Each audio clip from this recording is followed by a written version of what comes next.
All right. All right.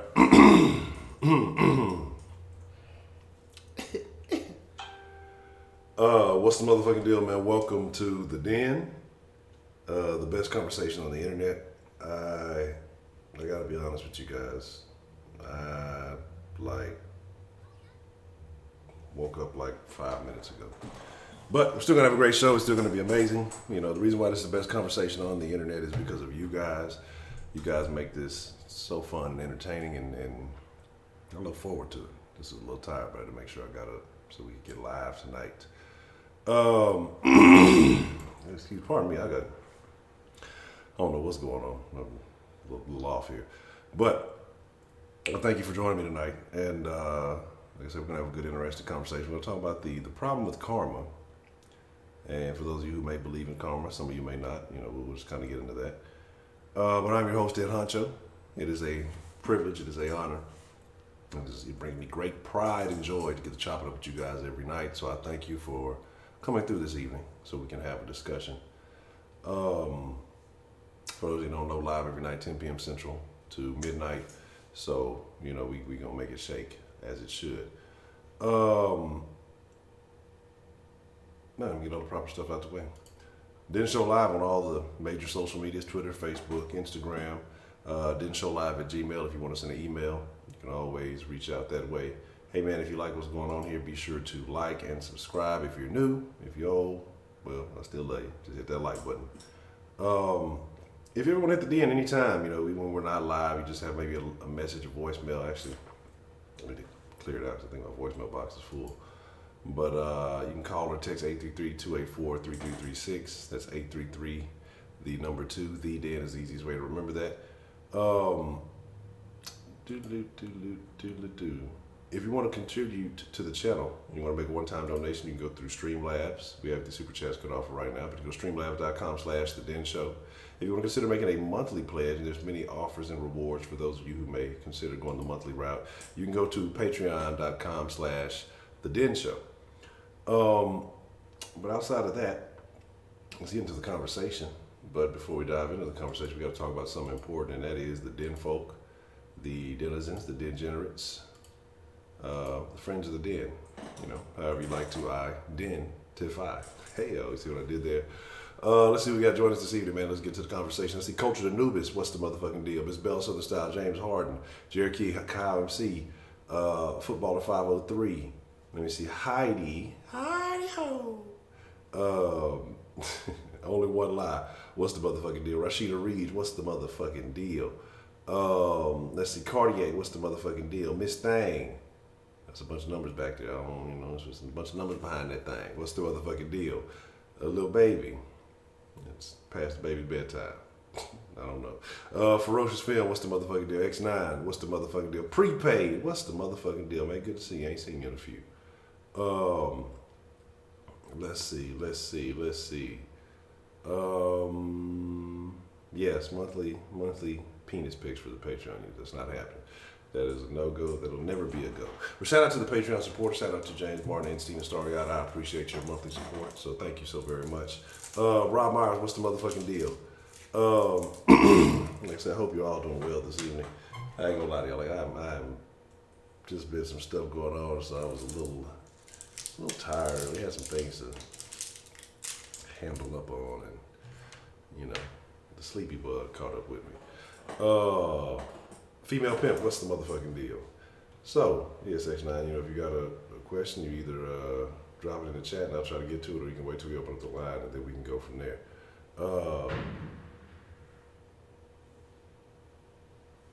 Is that where we blowing trash cans and shit? I don't know, that's the valet trash people. That sounds crazy. Anyway, let's get into it, man. So, karma, right? Some people call it justice. Some people don't believe in it. Some people say, hey, what goes around comes around. And everything else when it comes to karma. I've had my own personal views about it. It can be a sketchy thing because I've seen people, some of the best people on the planet, get dealt some of the worst hands. I've seen some of the sketchiest individuals on the planet get away with so much. And I don't necessarily know how I feel personally about karma. You know, I've done my fair share of dirt. I've done my fair share of good, and I actually think I've probably done much more good than I've done dirt. Honestly, I mean, let's be realistic. Much more good than dirt. Shannon Jones, Professor Trio, what's the motherfucking deal? But okay, it's been some occasions I've been dealt some bad hands, you know, even in the midst of doing those good things. And so I've always just kind of been, you know, wary of karma itself. I think maybe you make your own luck, and I think that's kind of where it goes. But you have some people who are adamant about, you know, if you do good, then good will come to you. And it sounds good, you know. Cassie Cage, what's the motherfucking deal? Y'all better look. Look, Cassie been putting in work on that Arthur. She ain't having it. So like I said though, you know, it's to each his own, you know, and I'm not gonna say that karma doesn't exist. You know, maybe it comes in different forms. I've heard people say, you know, well, your karma can be transferred. So you may do bad things and it may not happen to you personally, but it could happen down the line in your family tree, or it could be something that, you know, something to someone close to you, which I find odd. I would think that, you know, each individual would have their own karma, but it is how it is. Then you have people who will say, you know, you do all the good in the world, you know, you're going to get all these blessings. But some of the people who do some of the most good are, I guess maybe it depends on what you consider a blessing and consider what you value, right? And I think that maybe a lot of us see it in the terms of money, a lot of us see it in terms of finances. I've known a lot of people who do very well and are not very well off financially. And what I mean by very well, by doing good, you know, as far as volunteering, maybe you could say charity work or whatever it may be. But some of these people aren't in the best place, you know, financially. So I guess karma means something as far as your own soul. Maybe it's a personal thing. I'm not sure. Like I said, I still haven't quite figured it out. Cassie says karma is more logical than people think it is. If you're an asshole and make an asshole decision, you're going to fuck yourself sooner or later. That makes sense to me. You say it may not. Pimp says it may seem like karma doesn't hit people because they might get rich or something, but it will hit you when it's time. You know. Dan Bilzerian proves that karma is bullshit. Dickhead Dan, man. Dickhead Dan is the man, you know, and I think everybody wants to be Dan Bilzerian in some aspect, one way or another.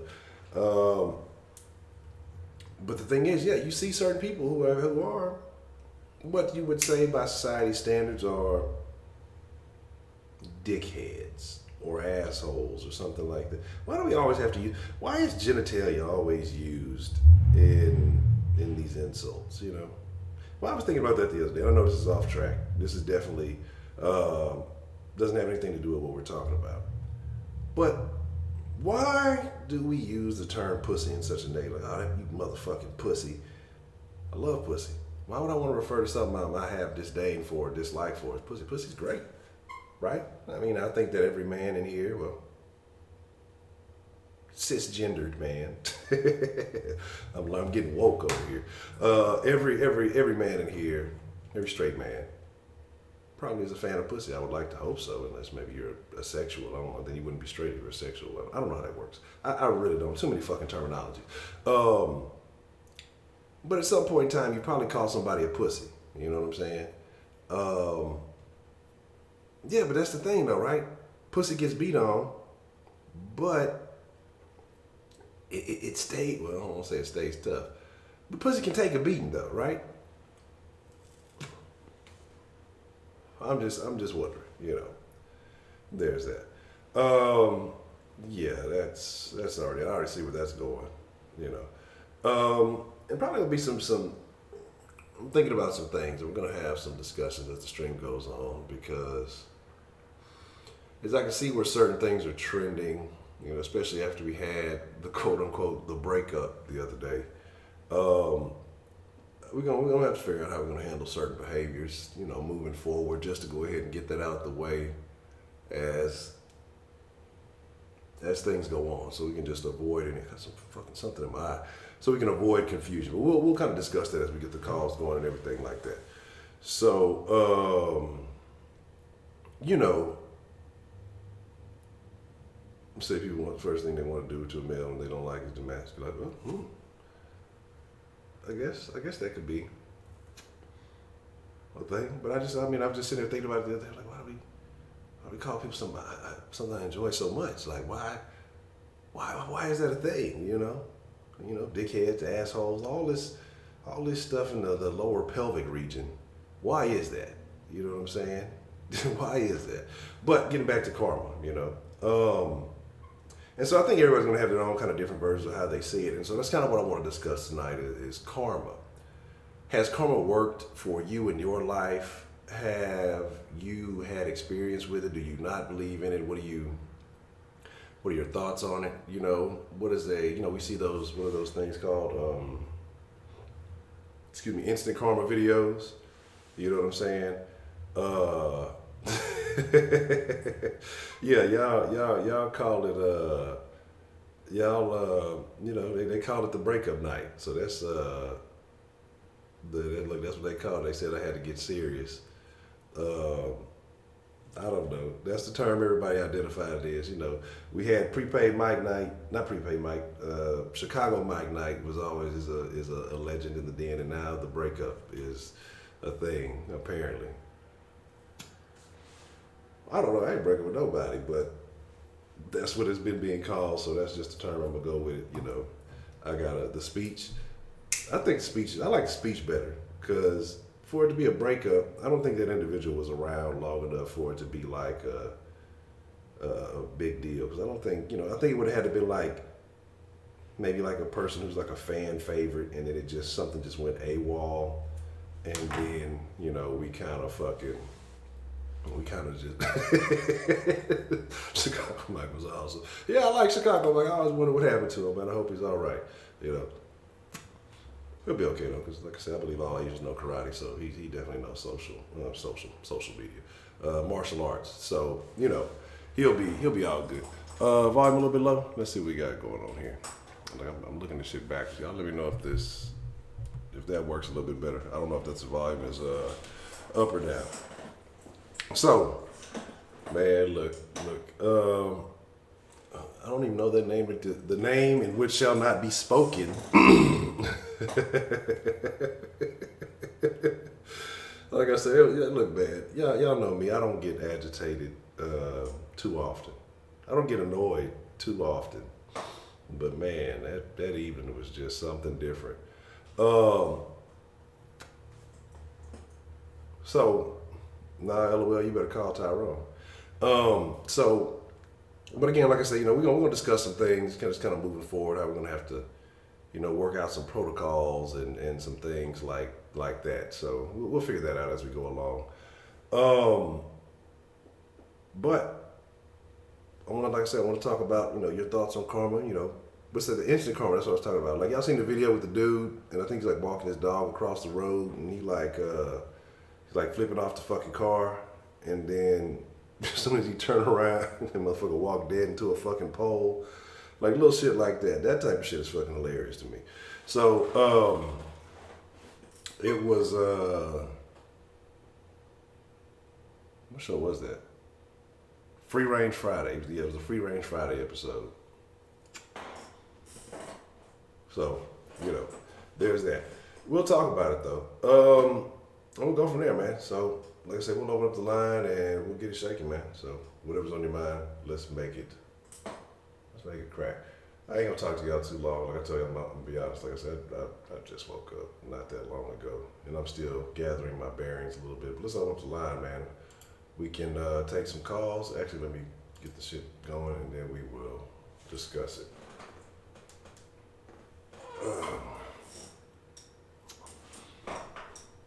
I don't know, amigo. I don't really eat fried foods too much, so there's that. I see where you're going, but you're not gonna make it. Keep trying though. So my thing is this. Like I said, that definitely should have been that episode. God damn, what the fuck is in my eye, man? Oh, hold on. I see someone trying to call in. Let's see what we got going on here. Got smoke all in my eyes and shit.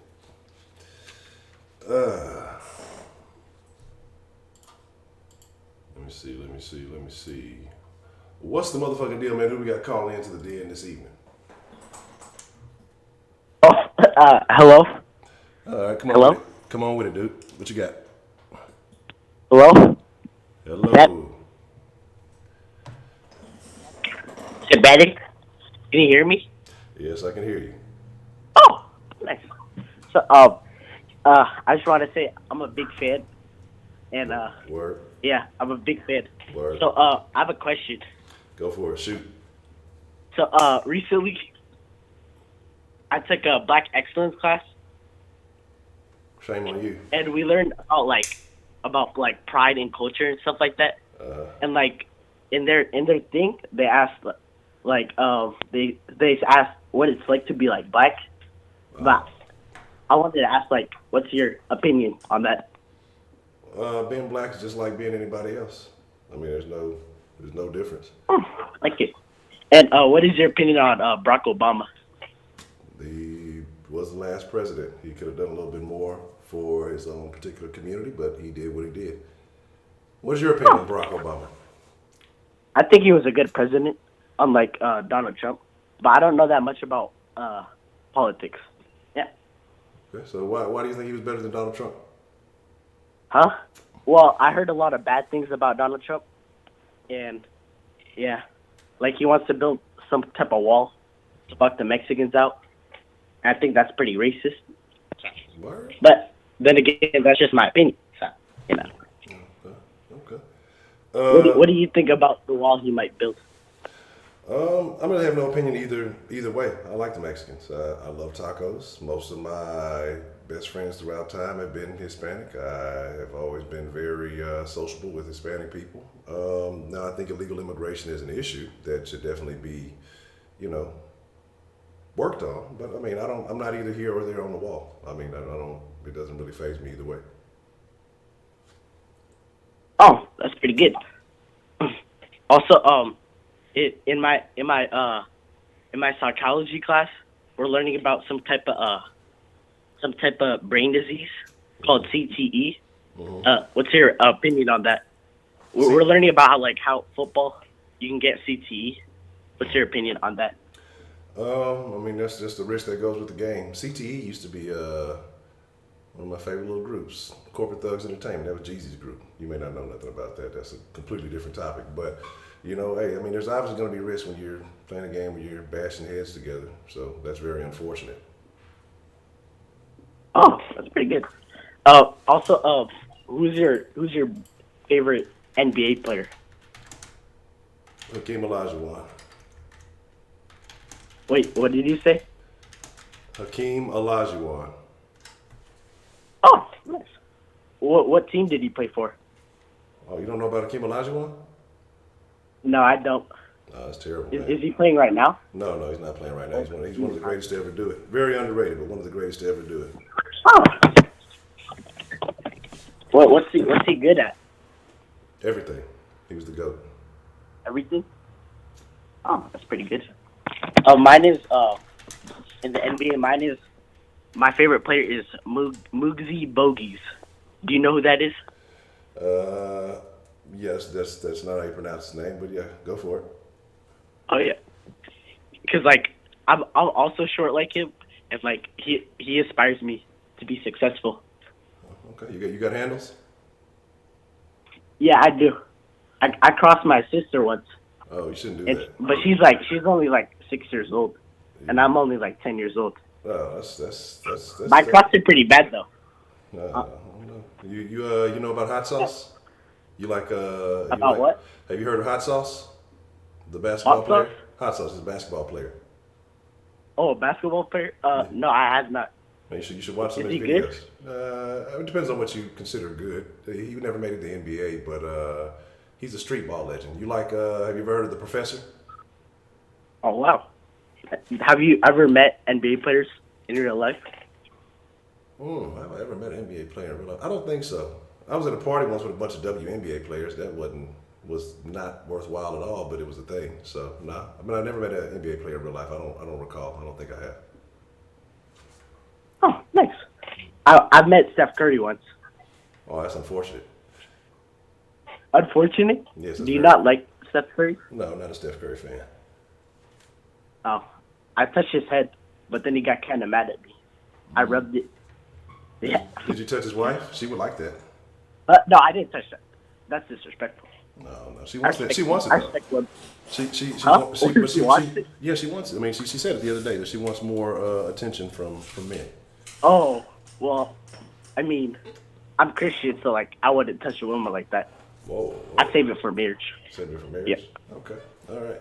Well, What about you? Did you save your purity till marriage? Oh, no, absolutely not. I wasted that way early. I lost it. I fumbled the bag on that one. Oh. Also, how old are you? Because Well, I'm 10 years old, yeah, that's and unfortunate. it's kind of past my bedtime. Yeah, But like your live streams are pretty cool.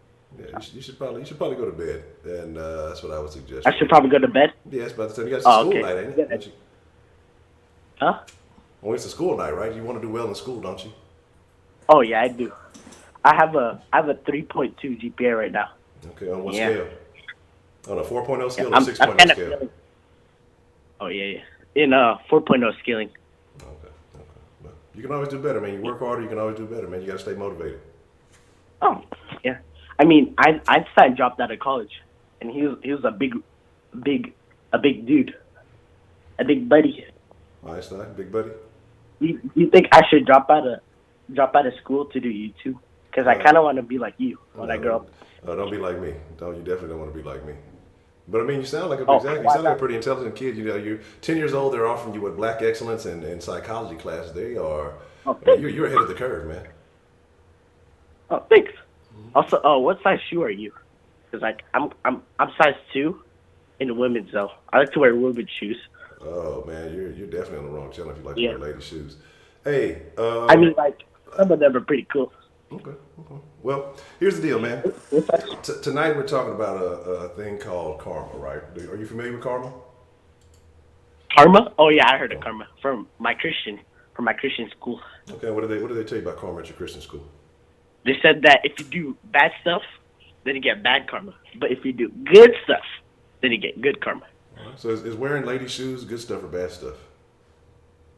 I think it's neither. I think it's in the middle. So you wear like lady shoes, like high heels? No, I don't wear high. I wear like running shoes. Oh. Is it pretty comfortable? Okay. Well, But I have pretty small. Yeah, well, you gotta drink your milk. You know, grow big and strong. Drink- and all that drink good your stuff. milk? Yeah, drink milk. Drink your milk. Grow big and strong. Oh, I'm allergic to milk. Oh, that's terrible. Yeah. That is terrible. Yeah. Well, here's the deal. I know my friend is allergic to water though. Oh, there's That's no pretty water. sad. There's no water anywhere, so there's no problem with that. Yeah. But Yeah. I got you, bro. Well, hey, man, I enjoy your call. You got something else you want to wrap it up with as we got to move on here? Yeah. Do you know someone named Tyrone Williamson or no? There's probably a lot of those across the country. I don't know any person. Oh, okay. Well, good night. I gotta sleep because it's past my bedtime. All right. Well, bye, buddy. Adios, buddy. Good luck with your live stream. All right. Yeah. Okay. Well, that didn't end how I anticipated it to end, but there's that. It's always fun to feed the trolls a little bit, I guess. But all right, so let's get some real calls. Yeah, I was definitely going for the. I was thinking the hard ER was coming on that one. That's what I was waiting for.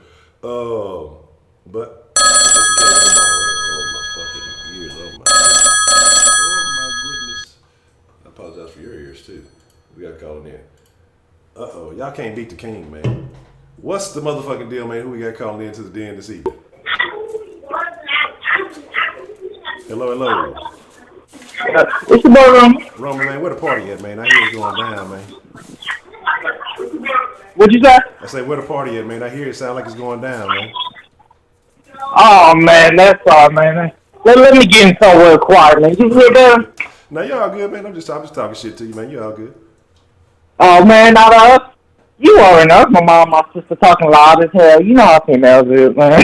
Oh, that's so stereotypical, man. I can't believe you would say such a thing. Oh, I'm offended. Nick, I'm you know offended. you guys, Hunter, you know your black mamas and aunties. You know how No, black women talk. now I am offended for two things. Like my male feminism is offended, and Oh man. these racist statements Wait, that hold on. I thought you was conservative, nigga. Now you're a liberal. Now you feel offended on everything I'm that I'm you I'm irritate. I'm trans political. Okay. Ah, okay then. But you got me. That shit was funny. Man, before I talk, man, I don't know who that dude was before me. I think he been sniffing something, man. Oh, that was the goat, man. We welcome everybody in the den, but Jesus, what is this stupid? I'm sorry. I don't get what's wrong with some people, man. I don't know, man. I'm gonna get off that. Okay, we're talking about karma tonight. That's the topic. Yes. Okay. What I said about karma is, I think it is real, man. I think if you have a life of doing people dirty, cheating people, if you cheat on people, like, having sex with somebody, cheating on your partner, or just cheating people with money or relationships or friendships, it will bite you in the ass. It will come back. I mean, that line is not there for a reason. I feel like you can't do all bad and expect good to come to you. The thing is, that's why you gotta be the best of yourself. I feel like, what's the thing is that I don't want to get. I'm trying not to get religious, but I'm gonna keep it. I'm gonna keep it with not bringing religion in it. Okay. If you just think about Honcho, your whole life you do people just dog bad shit. Do you feel like something good will come to you? Man, so here's the thing, and I'm gonna throw a little monkey wrench in it, right? So Okay. what if you were raised in a particular family where what most people in society consider bad to them is good? So in your mind, you don't view what you're doing as bad. Everybody else may see that it's bad, but you think that what you're doing is good. So how does karma work in a situation like that? Damn, that's a good ass question. Um, you know, I think it lands on you, Honcho.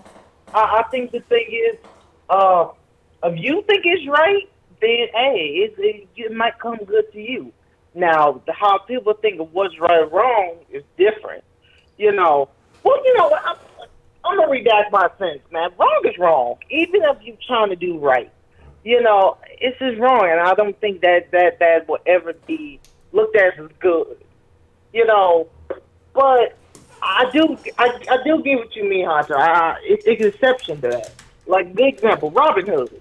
Robin Hood's a good story because Robin Hood stole from the rich to help the poor. Now, would you call Robin Hood bad, Honcho? I think his intentions were good, but the people who he stole from, maybe they might view him as bad. So I think you got a little bit of it depends on what side of the arrow you're on. There we go. That's what I'm talking about. Now, looking at him, to some people, I think to most people looked at it as not bad, but to some others, he would be looked at as bad because he stole. He stole from things he didn't earn. So to a lot of people, karma would come to him. So my argument is going to be like this. It's now your perspective. If you think that it's bad, then you think it's bad. If you think it's good, then it's good. You know, I look at things like this. If you steal to help, I know it's never good to steal. I'm not promoting that, but I'm just saying, you dog shit poor. Can't find a job, been working to find a job, you can't get anything, and you steal to provide for your family. I don't count that as bad, only because it's what you gotta do to survive. It's survival of the fittest. The world ain't easy, you know. So I wouldn't look at that as bad. Now, if you stealing and you have it, or you stealing just to hurt people, that's all the way wrong. Well, what's the point? If you know you can buy it, don't steal it. If you know you can have it, don't do it. But I feel like with people who don't have it, and you know you can't get it, not even like, okay, you do have a job, or you all or you have possibilities to get that. Okay, but if you know you can't get, man, I wouldn't count that as stealing. I wouldn't count that as karma coming to you. But me, no, because I'm Roman, I'm getting fucked off track like I always do. Getting back to the topic, karma comes to you is, I feel like you do people wrong. If you do people wrong and you know it's wrong, and if it's something that you know that's gonna hurt somebody, or you know it's gonna affect a person some way, and you do it, it'll come back to you. Karma's a bitch for a reason, and man, that's all I got, man. But I know I've been on this line, man, but it was a question. Meant to ask about you. I meant to ask you. Did you ever watch that damn video I told you? Man, I had not watched the video. I have not watched it. Oh, come on, Honcho. Come on, man. Yeah, Come on. I have not watched it. I sincerely apologize for that. It slipped my mind because, like I said, I'm having too many notebooks all over the place and stuff. So here's the deal: I will watch No, it. no, I understand, Honcho. I realize. Notes right now. Hold on, watch. Running a YouTube channel ain't easy, man. I've learned that shit, so I don't blame you, man. But that's my call, Honcho, man. I actually need to get my sleep, man. So I'll talk to you later, man. All right, hey, Roman, man, I appreciate the call, man. Man, anytime. I know people gonna be like, "What the hell is this dude talking about?" But I'm ready for it. All right, man. I'm gone, man. Already, man. All right. Shout out to Roman, man. Perspective. So, I mean, now we're talking about good and evil, right? What are we on some Nietzsche shit here? I don't know. So my thing is, Shaolin Fantastic, what's the motherfucking deal? Clayton Urie, what's the motherfucking deal? Anybody else I may have missed? Vici, what's the motherfucking deal? If I missed you, I ain't dishing. You know what I'm saying? It's nothing personal. So perspective, what's good and what's bad, and so that's what I mean. So if you feel like, hey, well, what I'm doing is to sustain my family, right? It's worth it. But what if you're stealing large sums? What if you're stealing more than your family truly needs, but it puts your family in a good position for life? Is it then a bad thing? If you're only stealing just the necessities, does that justify it? I mean, I think that you could look at that from so many angles. It can be misconstrued so many ways. So I don't know, man. I think it's a tough one. That's a very interesting perspective. But Robin Hood is a good way to look at it. Tony Turtle, Anthony Bailey, and Slack, what's the motherfucking deal? So, you know, like I say, it's just it. I think perspective matters in a lot of things because, again, what if you are rich, right? But you've got your money the right way. You've done everything that you're supposed to do. If you've done nothing but, you know, serve people, you maybe have a product or whatever that benefits people or whatever it may be, right? And what it does is, you know, you catch the eye of some grifter or some Robin Hood wannabe or whatever it is, and they, well, I'm doing bad, this person's doing good, I need to eat a little bit of something tonight, and they finagle you for something. You know, you're doing well for yourself, but you've never harmed anybody, you've never done bad to get what you wanted, to get what you need. Is that still justified? Is that still, you know, accessible? Is that still acceptable? Wow, it just dropped so low. What is that? I don't know why this shit dropped so much. Okay. Let me fix this. The audio's all over the place here. So again, like I say, so perspective matters, man. I think that Michael, yeah, it seemed like the volume just dropped. Let me tweak this mother brother real quick. Now, I don't know if this is louder or if this is quieter. Let's try here. I don't know what that sounds like. It's real loud. It's okay to steal from Walmart. I know a bunch of people who would probably agree with you. What? The nose fell off from cocaine. Yeah, you know, what is that shit called? The deviated septum? Is that what it is? But it's like this whole little nose just fell. I know, with the deviated septum is when your shit caves in, right? And let me see what's going on here. That actually had it turned up. Turned up. I may have to change, I guess what remote it's on. Give me a second, let me see what's going on here. Let me see. The position it's in is awkward.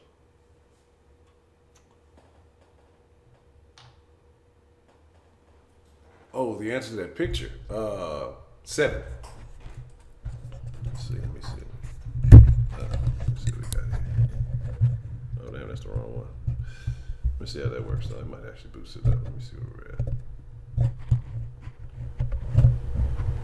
Is that a little bit louder? Is that better? Oh, that looks like it's too loud. How about that right there? Is the audio better there? Let me know if it's too loud. All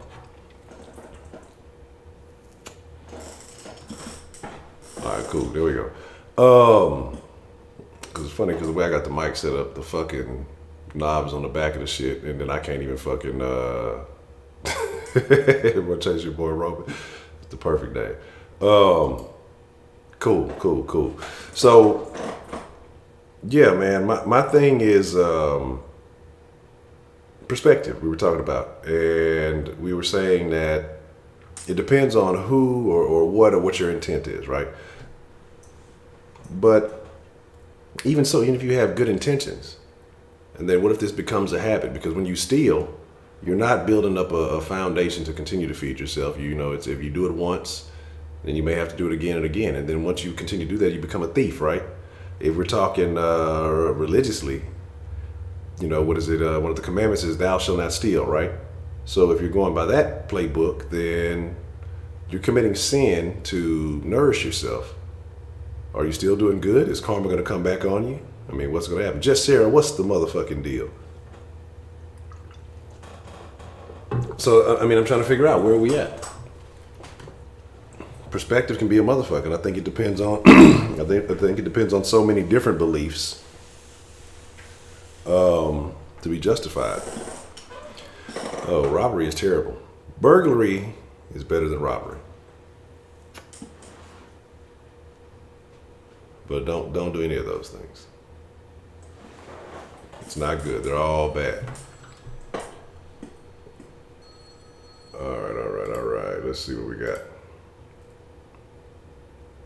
What's the motherfucking deal? Who we got calling into the den this evening? Prepaid, what's the motherfucking deal, man? What's on your mind this evening, man? It's good to hear from you.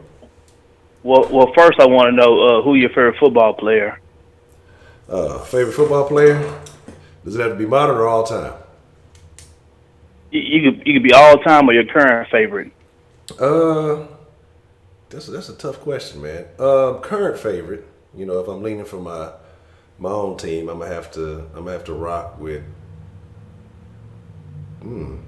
That's tough. My current favorite right now, because he's gotten me some benefits in life, might be Clowney for the Texans. Because you know, I got away with a little bit of look-alike shit, you know, and I got some benefits from it. But all time, man, when I was growing up, you know, one of my favorite, I used to model myself after the Freak, Javon Curse. And I know a lot of people may or may not be familiar with him. He was cold-blooded. The Curse was an animal. Yeah. The Curse was an animal. Yeah. You know what the worst part about Curse? What's that? He played in the wrong era of football. Yeah. Absolutely. Because you couldn't appreciate him being the freak with the era of football he played in. Mm-hmm. I agree with that. So if you'd have played now, he'd be a phenomenon. He would be like, I think Javon Curse would be like, have his own Nike shoe right now. That's my personal opinion. I feel like he have his own shoe. Because you got to think about it. His size, his length, his speed, what he ran the 40, and how he just was destroying offensive linemen. He would have had his own shoe. At the same time, he played in the wrong era because that's when they had all the 350, 400-pound offensive linemen. Yeah. They were fucking him up also. They would just fall on him once they get a chance. They hit his legs and shit like that. I asked you the football player question because I was gonna try to troll you like old boy did the first time, but I couldn't hold that shit together. Once you said Javon Curse gave me all them great memories, I was like, damn, I ain't heard that name in a long time. Yeah, man, Curse used to be, man. I used to be a Curse fan, man. Like I want to be the freak so bad. You want to know how cold Curse was? I remember, I think he wore like number 90 or some shit, and like niggas was like wearing number 90. You know, back in the day when we was kids, nobody went no fucking number 90. Yeah. That's a lineman jersey. I ain't wearing that. Nigga had a Javon Curse jersey quick too. Wearing that bitch straight the fuck up. Right. Yeah. Exactly. But on topic, man. Honestly, I don't think I believe in karma. Mm-hmm. And I'm not saying it don't exist. That's not what I'm saying. I just don't. I don't personally believe in it because I don't really have the moral fabric of most people.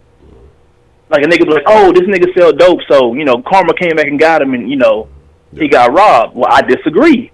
He got robbed because he was high that day. Yeah. Rule number one of selling drugs, you don't get high on your own supply. That's just my personal opinion.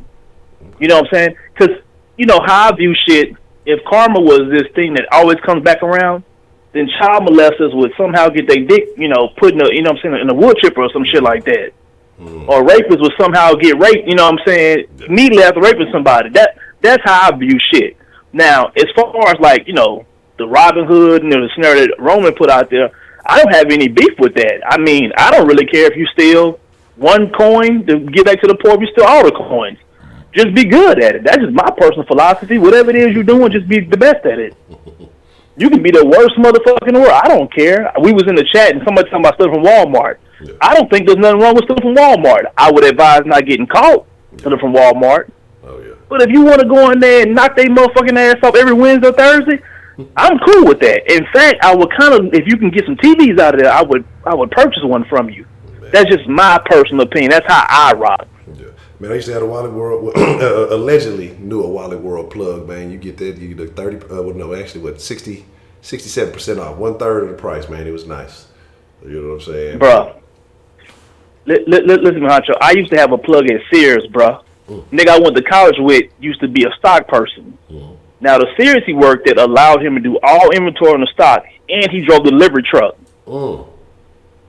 And this the cold part, and this, of course, you're going to know how old we are when I say this shit. I may have been the first nigga with a plasma screen TV. Oh, man. I may have been the first nigga with that motherfucker, and it cost me a grand total of $300. Oh, now, the best part about this was I had 5 of them bitches. So, my mama house got one, my dorm had 40-inch plasma screens everywhere. That nigga sold me one time, bro. This is hilarious. I cannot make this shit up. The nigga sold me an Xbox 360, a plasma screen TV, or was it a regular Wait, what? I don't play video games anymore. Xbox, was it the second Xbox or the first one? The second Xbox was 360. Okay, Xbox 360, a 50-inch plasma, and it was like a surround sound. Wasn't no sound bars back then, kids. Yeah. This was a whole surround system. All that for $500. Everything was brand new in the box. Yeah, that's a win. Now let me tell you how fucked up Sears was. The nigga delivered the shit to my house, came in and installed everything. And he was on the clock the whole time. I never seen like this in my life. I miss those days, Honcho. Yeah. I miss those days. Yeah, no, it don't get good like that no more. Man, look, yeah, that brings So back some memories. Maybe karma is real because now I got to pay full price for every fucking thing. Now my shit be breaking and shit. I got to get warrants and everything. So maybe karma is real. Maybe, you know what I'm saying, I held them plugs back then. Now all the plugs gone. Shit is all fucked up now. Yeah, man. That's wild, man. And that's funny because I had a similar shit, but mine didn't come as authentically. I knew niggas who used to just be on some scummy shit, man. I had a homeboy, his neighbor next door got raided. And boy, well, I came up off of that. It's very unfortunate. But, you know, I appreciate it. It was a hell of a deal, you know. Like, look, I had a similar situation as yours about the whole little setup. You know, he came through, hey man, you know, whoopty whoop. Shit, go ahead, take it to the trap. I got you. Yeah, you know, so. Yeah, man. Those days, I don't, you know, but I don't, fuck with niggas too much like that no more. So I'm one of the plugs. They probably still out there. You know, I just ain't as connected. Yeah, it's not worth the risk anymore. And you see how, you know what I'm saying? That's how I kind of look at it. Like, I think I could find somebody to take care of me like that, but it's not worth it anymore. Plus, you know, I got kids and shit now. Yeah, I can't be involved with these people. Now I would love to, just because I'm a scumbag and I would love to go back to that life. I would, but I gotta set an example now. It's pretty fucked up. It's terrible trying to set an example. So for all y'all in the chat who doing bad, keep doing bad. I hope you get away with doing bad forever. But if you get caught, do know you're going to jail. Oh yeah. Yeah. I do want to be very clear on that. I'm not going to condone, you know, so you breaking the law. I'm just saying if you do get caught, you will be apprehended. And if you black and you got a little bit of size on you, you will probably get nightstick. So you got to have that in mind. You probably will get tased. I'm just throwing it out there. So whatever crime you're doing, make sure it's worth getting your ass hit with the billy club. That's all you got to do. Straight up. Hey, now, Honcho, what episode was the breakup? Because I'm gonna get some free time tomorrow because I ain't doing no work tomorrow. Man, the free range Friday, and it's like a 2-parter on that shit because it started off early. It's the first call, and you probably gonna want to listen through it because there were some very interesting callers who followed up with their opinions on the situation. But the actual dismantling takes place a little bit later on. I want to say maybe 30 to 45 minutes from the end of the video. But I mean, and then all of you just got to really kind of catch on because the chat. That might have been the most vicious night of the chat that I may have ever seen. And of as long as I can remember, that was a very. It was like when Scar failed in Hyenas. You know what I'm saying? They ended up turning on him. It was gruesome, man. It was a very volatile evening. I gotta do it because they worked me for the last 4 or 5 days, and I'm black and oppressed, so I'm not gonna work every day. Like that's just not gonna happen. So tomorrow's gonna be office closed, watching the den type shit because I'm not working every day. Yeah. Okay. Hey, this ain't slavery. Man, I got a question for you, P. And I'm glad you know because there's something that happened. I want to know your opinion on it when it happened. Robert Smith and Morehouse. What are your thoughts on that whole situation? It's it's niggas out there that are mad at Robert Smith saying he ain't doing enough. Okay, now let me explain something to people, okay? Because this really make me laugh. All right, so I'm gonna bring it all full circle. First and foremost, Robert Smith don't owe nobody shit. Robert Smith didn't go to Morehouse. Robert Smith, what people don't realize, and this is why I get so mad, and I don't want to turn it into a political thing. This is why, as a Republican and conservative, I get so fucking mad because black people are just viewed as poor. Robert Smith worth $5 billion, and I never heard of this nigga till he donated some money.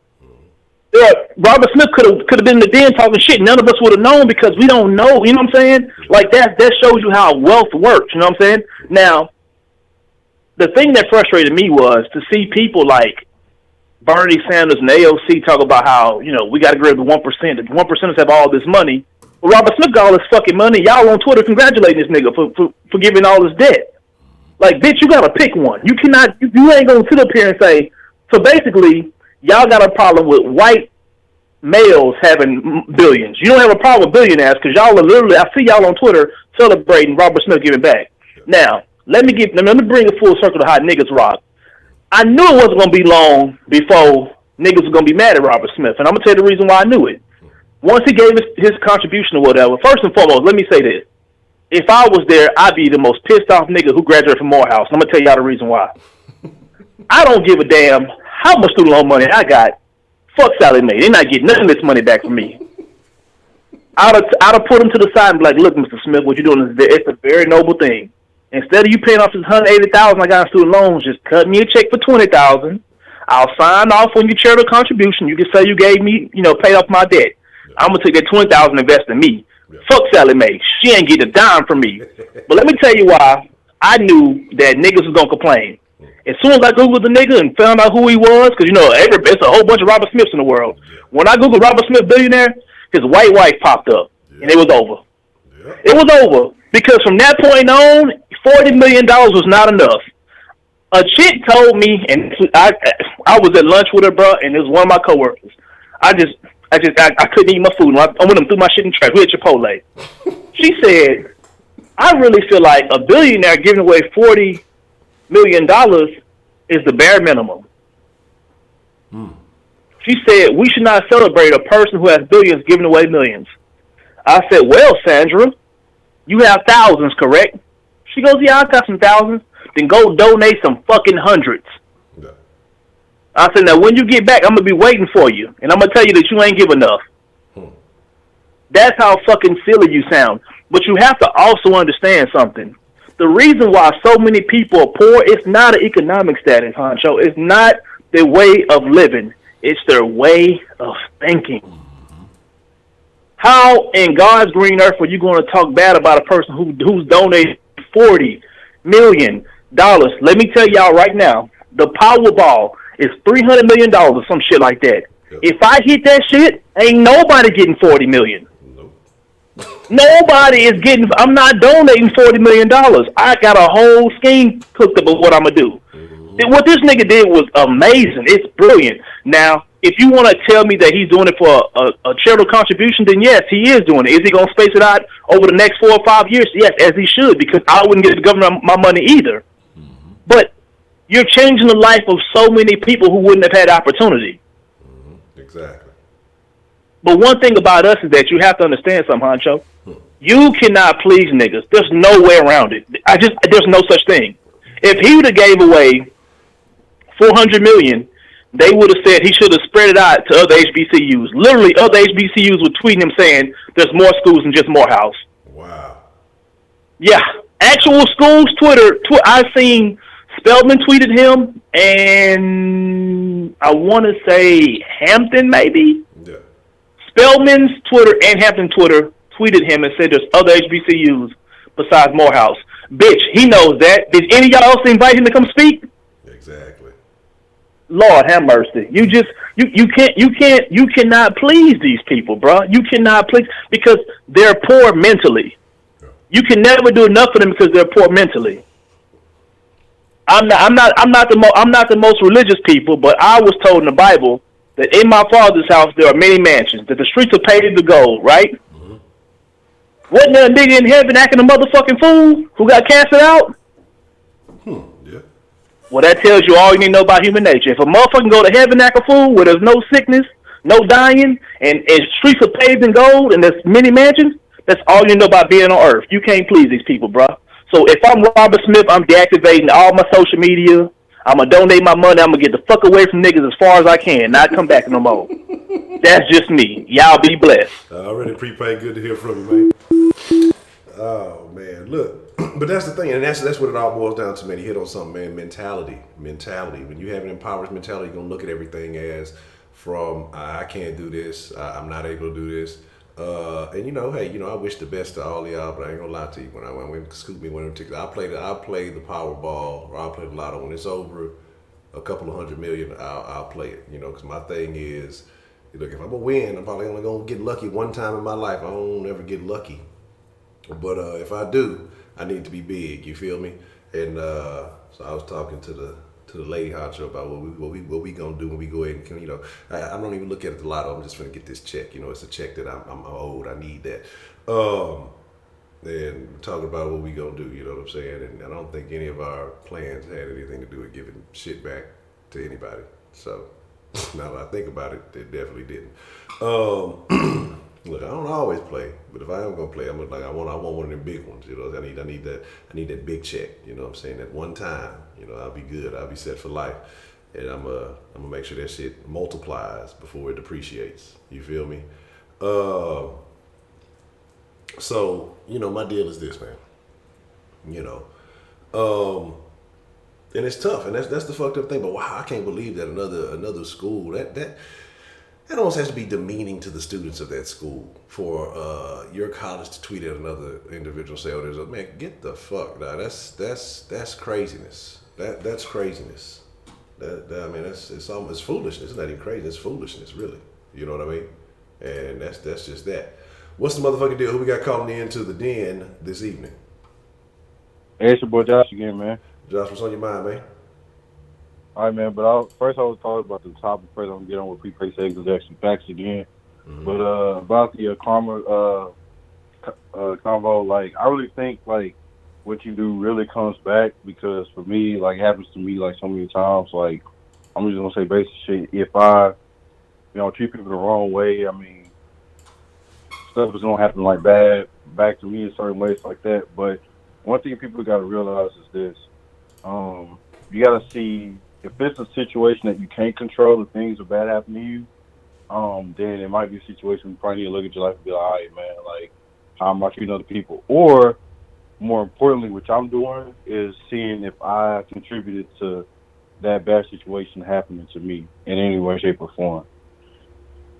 So it pretty much goes, pretty much is a two-way street. Like you can contribute bad stuff happen to you and you won't know, and that's why I tell people all the time, like you have to be a student of history, because if you don't really study like what you do on a daily basis or what happens to you, the same thing will happen to you over and over and over again until you figure it out, until you change your habits or change what you're doing. Mm-hmm. So because you can't be this level of insanity doing the same thing expecting something else to happen. So that's what I feel about the karma thing. And what about and think about what Preface said actually writing. It was more than just Morehouse. It was pretty much just all the other HBCUs talking about that shit. But I didn't really see any other PWI talk about.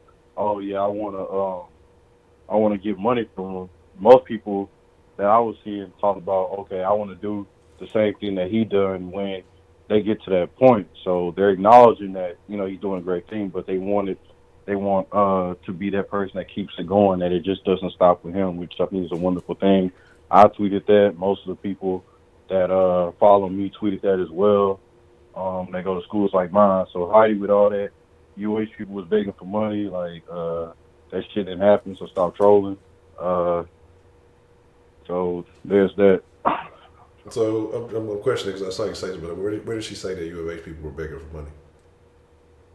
Yeah, because she was like, because during the prepaid chat, like she was just like during the prepaid what he was saying, she put some schools begging for money, and I seen Heidi put Houston in the chat. So I was like, man, no one from Houston was doing that stuff. So that's so Okay. from that point, So like, just to point something out to you, you realize that that was the answer to the question that was proposed by the bot. So that's what she was doing, was answering the question of the bot, not saying that people from U of H were doing that. Okay, but I was just checking because he be talking about school all the time, so it is what it is. Okay. Just clarify. Okay. So what are your feelings on that though? How do you think that makes HBCUs look if they were all reaching out, tweeting out to this guy, and doing stuff like that?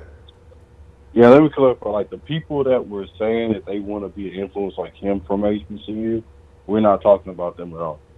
So it's not everybody from HBCU trying to beg money to pay these loans, because that's not what happened. Like some people from HBCU really did tweet how they want to be in a position to help, later down the line. But other people was like, man, why can't you donate to my class before? Damn, I could have stayed there for extra years, so I could have got it too. So, in my opinion, like, I mean, that's not right. I mean, even like me, I'm a college student. I'm in debt. I could have done some shit like that, but I don't have the heart to do some shit like that. Because I'm just like, the man did that out of the kindness of his heart. And anytime you do that, people should be thankful. People shouldn't be like jealous or some shit like that, wishing that, oh shit, man, it could have happened to me. So that's how I think about it. Okay. Well, that's a BET, man. I mean, it is what it is, and that's, to me, that mentality is fucked up. It almost, like I said, reminds me of that damn Waffle House story about the dude who ended up killing the other dude because he was being generous, buying everybody else's meals and stuff. But the chick he was with was mad because she didn't get her meal paid for. So he got into an altercation and caught a murder charge. And now he locked up, the other dude dead, and she laid up with some nigga who if whoever knows, I'm sure she is. And nobody wins from that. But this is just a fucked up mentality, man. So I mean, it's just very unfortunate. Yeah, Joe, and my bad how you were talking about Houston and shit. So, cause I thought it was I thought you were saying that shit like these people begging for that shit. So, that's standing for my school. It is what it is. Already. Well, that's a bet, Josh, man. I appreciate your call, man. All right, man. All right.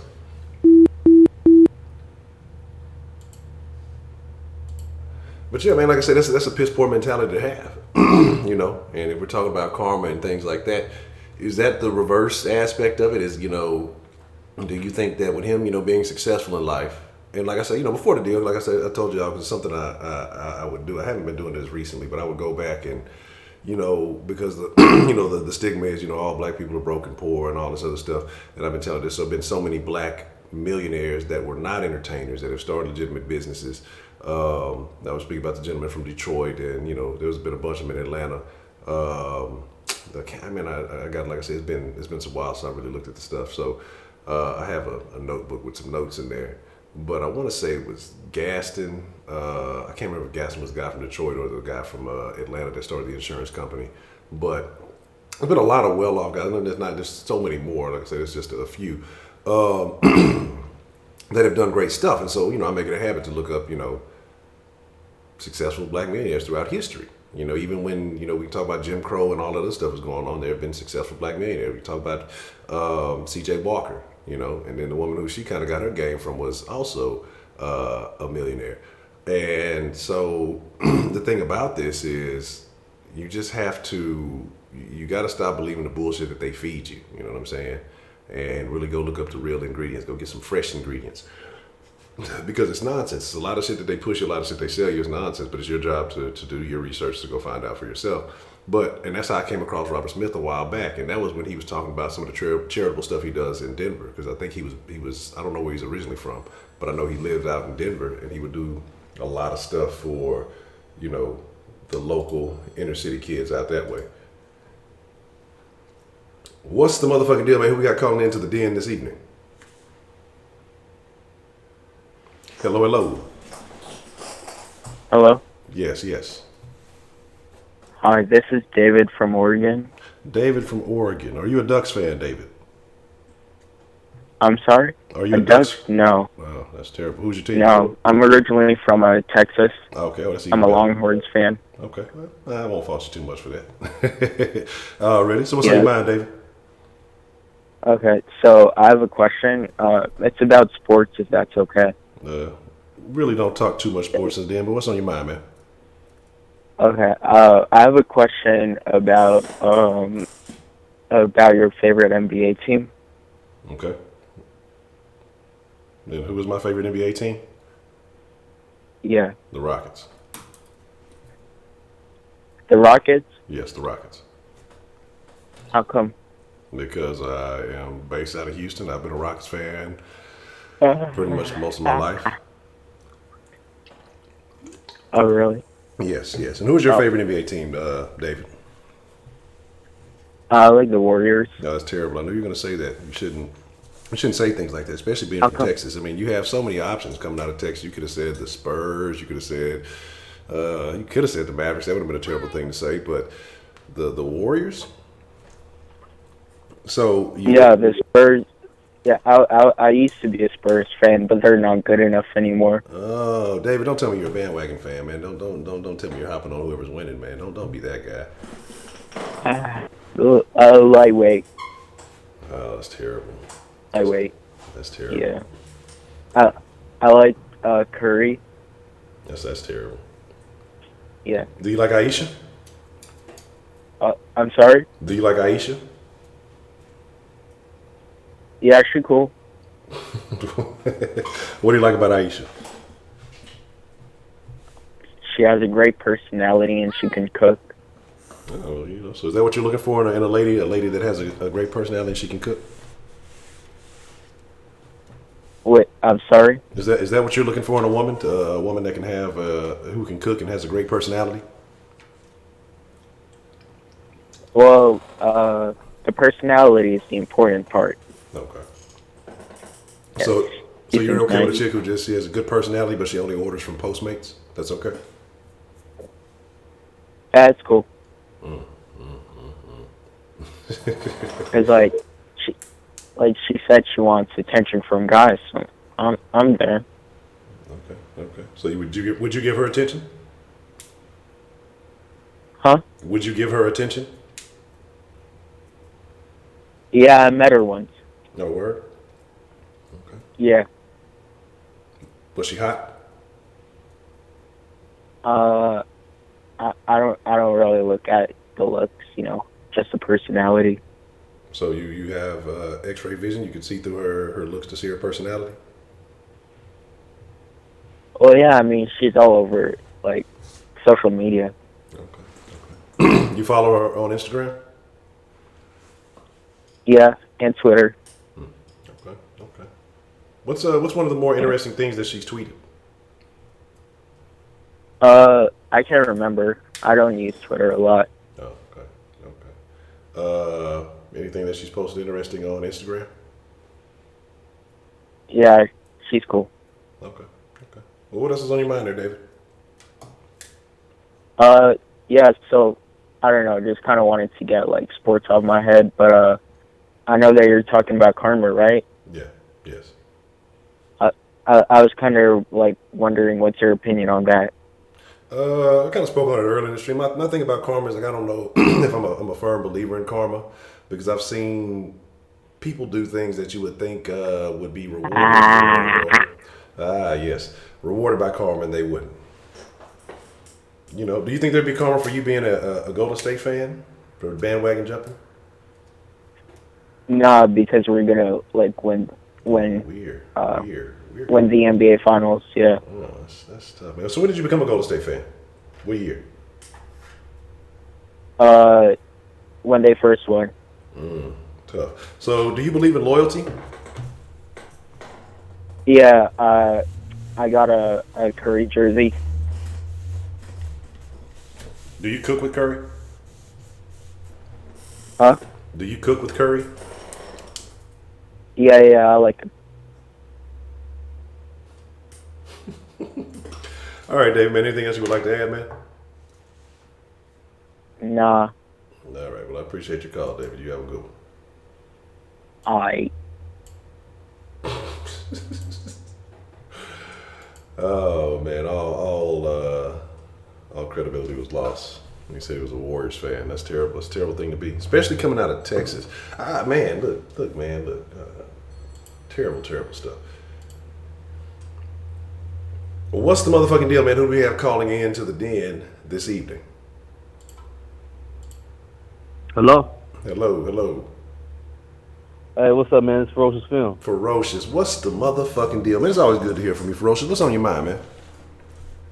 Man, I got to ask about this thing they call karma. I seen this was topic in the den tonight, so I figured why not call in and ask about this topic. All right, cool. What's on So, your mind? what's the definition of karma? I mean, you know the definition of karma? I don't have the exact definition here in front of me. Let me see something. Let's see. Let's see if the bot can help us out. The bot is usually good for some type of offbeat ass definition. Definition. But if not, let me pull it up and see what we get. Karma, getting what you give, you mean. Okay, let's get a more accurate definition. Let's look it up. Let's get one of these Google dictionaries or something. I don't know if they use Merriam-Webster or what. It says it's a noun. In Hindu and Buddhism, the sum of a person's actions and in this and previous states of existence, viewed as deciding their fate in future existences. Informal destiny or fate following as effect from cause. So basically cause and effect. So if you do good, Okay. you get good. You do bad, you get bad. Or maybe from a past life he was fucking up. Right. Okay. Well, if I just want to ask, do you think that this is an essence of nature thing, or this is something that's brought on by people? I mean, what I mean is, like, if I go outside and I throw a piece of trash in the street, and then I wake up in the morning, somebody done threw a piece of trash in my yard. Do you understand what I'm talking about? Yeah. Like, okay, say I trip somebody, and then later on that day I trip. Yeah. Now that's not something that somebody physically did to me, but I got that back. People would call that karma, right? Mm-hmm. Right. Some people might call it karma. Some people might call it clumsy. Right. Most people will call it karma. Here's the thing. All right. When people see other people doing bad, they tend to be like, oh, well, he's doing bad. I don't mind if he gets fucked over. I don't mind seeing him fucked over. But what is that actually promoting? That's not promoting goodness. So in essence, you're just as bad for letting somebody get fucked over. Now, if you're promoting negativity, you can expect that back. That's what's really, like I said, it's what's going on today. Everybody's just letting everybody get fucked over. Everybody not speaking up when they see something wrong going down. You understand what I'm saying? Yeah. I'll give you an example, okay? What I really called in to talk about, see, I got this situation, Honcho. I got this situation I'm going through, and I need your opinion on it, man. I really need your advice. Okay. And I can't really get too deep into what it's pertaining without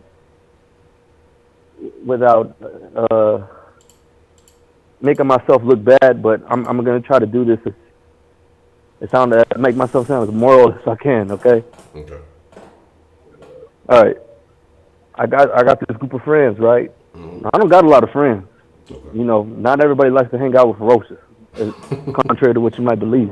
Okay. All right, I'm always on this shit where I'm talking to everybody, trying to cause awareness for child abuse and shit like that. Not everybody likes to hear that all the time. You understand? Yeah. Well, hey, nobody likes to go through what they have experienced. But if nobody talks about it, then it's just going to keep happening. So I'd refuse to shut up about it. Yeah. Okay. Stemming off that, today, right? Yeah. I got a group of friends. All of a sudden, they turned on me. Okay? Well, they turned on me.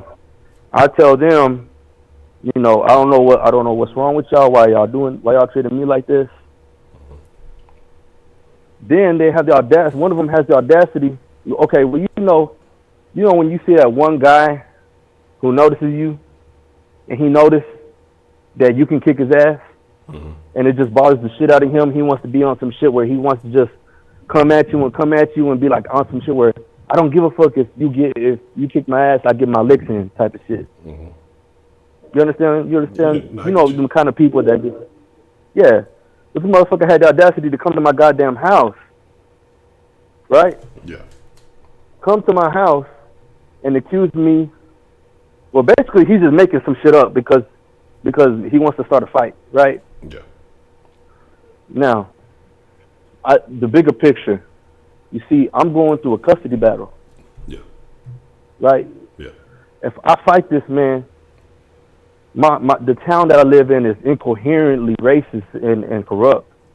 The judge isn't going to try to hear my side. The judge he's just going to look at it for face value, right? Yeah. So my question is, this man done came to my house once and spoke and he spoke to somebody else at my house while I wasn't there. Came to my house again while I was there, right? Yeah. Now, I told him not to come back. I told him to leave. I made sure he understood not to come back. Yeah. But what my question to you is, coming from somebody who understands the street code, you understand what I'm talking about, right? Yeah. I got you. Okay. How would I handle this?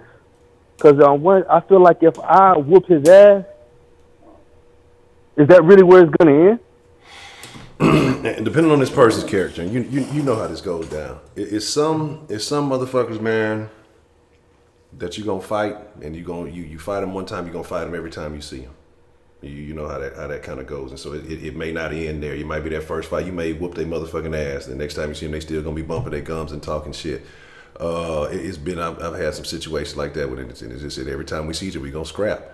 And until we eventually get tired of it. I don't know that guy's personality, but the fact that he, kind of feel like he gonna step to your front door, that already makes me feel a particular kind of way.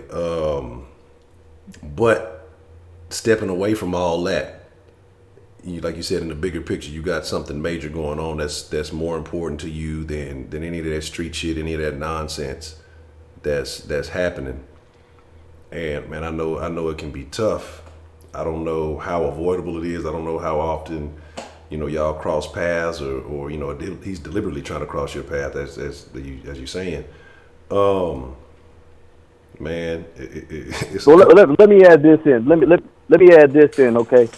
When how this all started was, the whole group of friends, I guess, just don't want to hang out with me. They feel like they need some kind of moral foundation to say, hey, we don't want to hang out with you, or I don't know what it is, to be honest. I'm really just shooting the shit here. Yeah. I'm trying to spit. I'm just spitting in the wind, to be honest. I don't know what it is. Yeah. Maybe they're scared. Maybe they think I'm gonna find out something. Maybe some talking going on or something. I don't know. Because word. I guess I could go ahead and go a little deeper. Word got back to me that 3 people are snitching on me for an arrest that I had done on me about 6 months ago. So I decided to go over there to the district attorney's office and find out what's really going on, whose names I can get. Yeah. So I went and confronted with this group of friends. Now the biggest one, which is still ain't no match for me, but him got into a little pushing And that's how this whole thing escalated. Was he wanted to be on some shit where he thought just because he's, whatever. Like I said, sometimes they just on some shit where they know that they get their ass whooped, but they just want to be on some shit where I'm gonna keep coming at you. Yeah. Now, if this man steps on my property, I will shoot this man. Yeah. There's no question about that. But see, I'm not the one trying to take it there. Yeah. And I feel like this is gonna come back.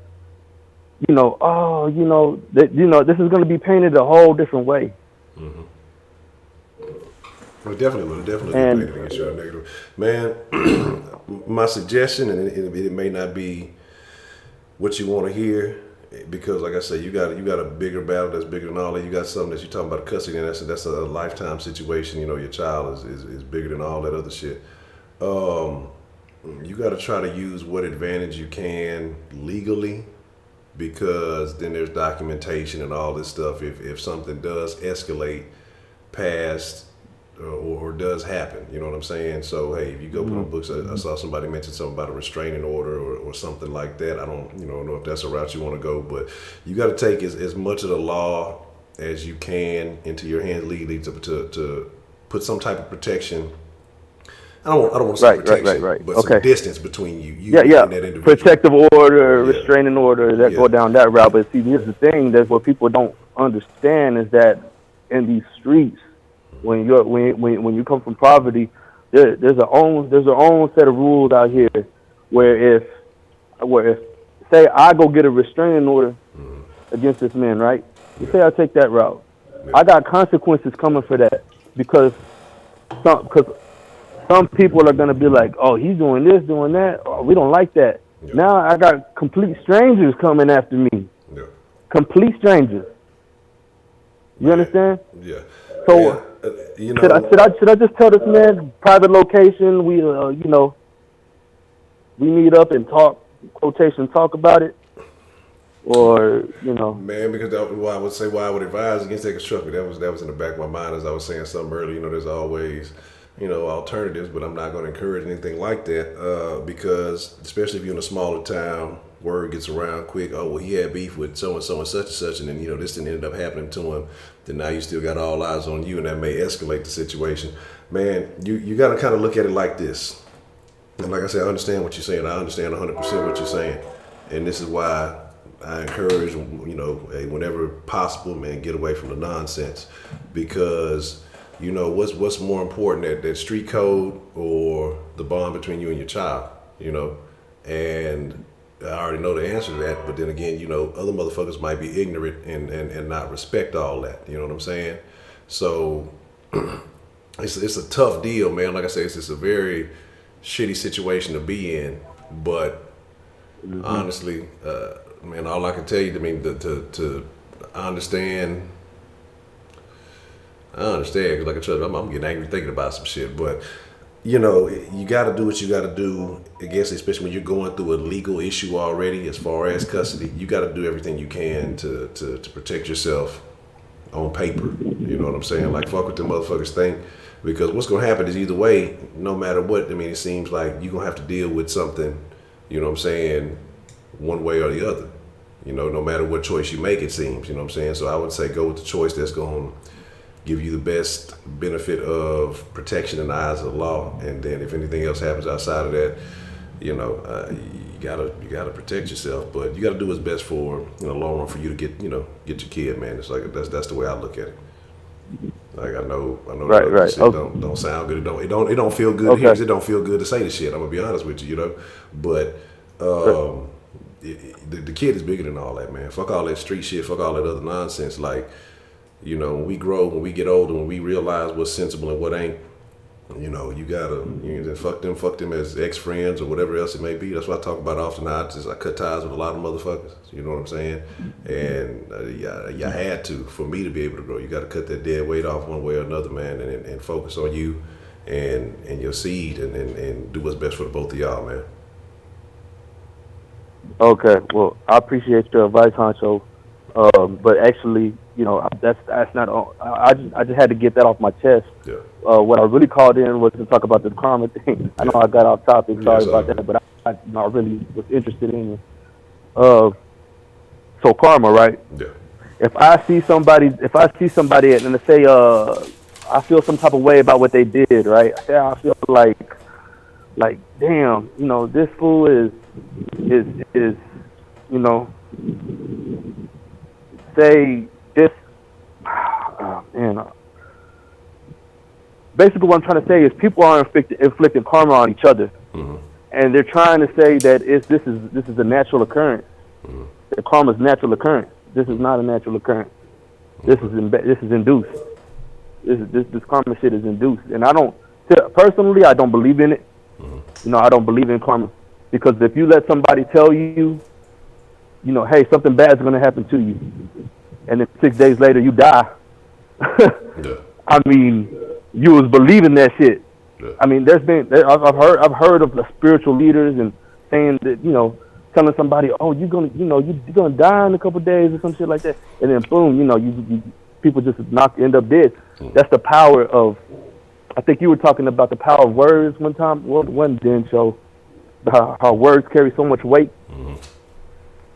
Yeah. Yeah. Well, personally, I don't believe in karma. I feel like it's induced by people. People are it's just another thing. It's just another stem of the oppression going on from the lack of priorities from our people as a whole. And when I say our people, I'm talking about a very, very, very diverse human beings from every culture. Yeah. Right. And I know we're governed. We're governed. Our government likes to let us slip through these cracks and not tell us everything that's in the law, and use this bar system hustle to take advantage of us, and then it's incredibly immoral of them, right? And yet they want to take you and lock you up for things like drugs and stuff like that, when we already know these drugs flowing in are controlled, right? We know that. Yeah. So, but at the same time, we're being governed by this very same government that's calling us immoral, that's letting these drugs flow in. Now, is that karma? No, I wouldn't say that. I would say I wouldn't say it's karma. That's something a little bit different. That's just controlled shit. I mean, because you have to have a boogeyman. You have to, because let's be realistic. If they wanted to shut everything down, if people really wanted to just, clean everything up, it could be done. If the government say wanted to clean everything up, it could be done. But then, once the people get to feeling too good, feeling too safe, feeling too free, how many institutions that are based on fear, that are based on, getting money off some of these things, how many of these things would crumble if they didn't have any more boogeymen, if they didn't have any more, if they didn't have any more stories to push to you that, hey, why your life is in danger, why everything is fucked up. I mean, I think that if they were to do that, then in the long term, they may lose a little bit of power. So I don't necessarily consider that karma. I think that may be, what's the word I'm looking for? Right. I understand where you're coming from, and these things are, they've been going on for forever. People just, hey, you're too stupid to understand. I'm going to take advantage of you. That's basically what karma is. Yeah. I mean, not basically what karma is, but that's what's letting karma flow. It's flowing like the Nile. You're too stupid to know I'm about to fuck you over, so we're just gonna go ahead and do it. Somebody else catches what I'm doing. Now they feel like they need to catch me and treat me like shit when a certain day, and it's just inflicting over and over and over. And I know what you said about these institutions crumbling and everything, but wouldn't you think that new institutions would pop up? Yeah. Wouldn't there be a new a whole new world? I mean, besides, I'm not saying we're leaving Earth and starting a population somewhere else. What I mean is like a whole new society. There would be more morality in our world, and that would take that to a more conscious plane. Everybody else would start catching on. I feel like, because I want to tell you about an experiment that happened. Right? Yeah.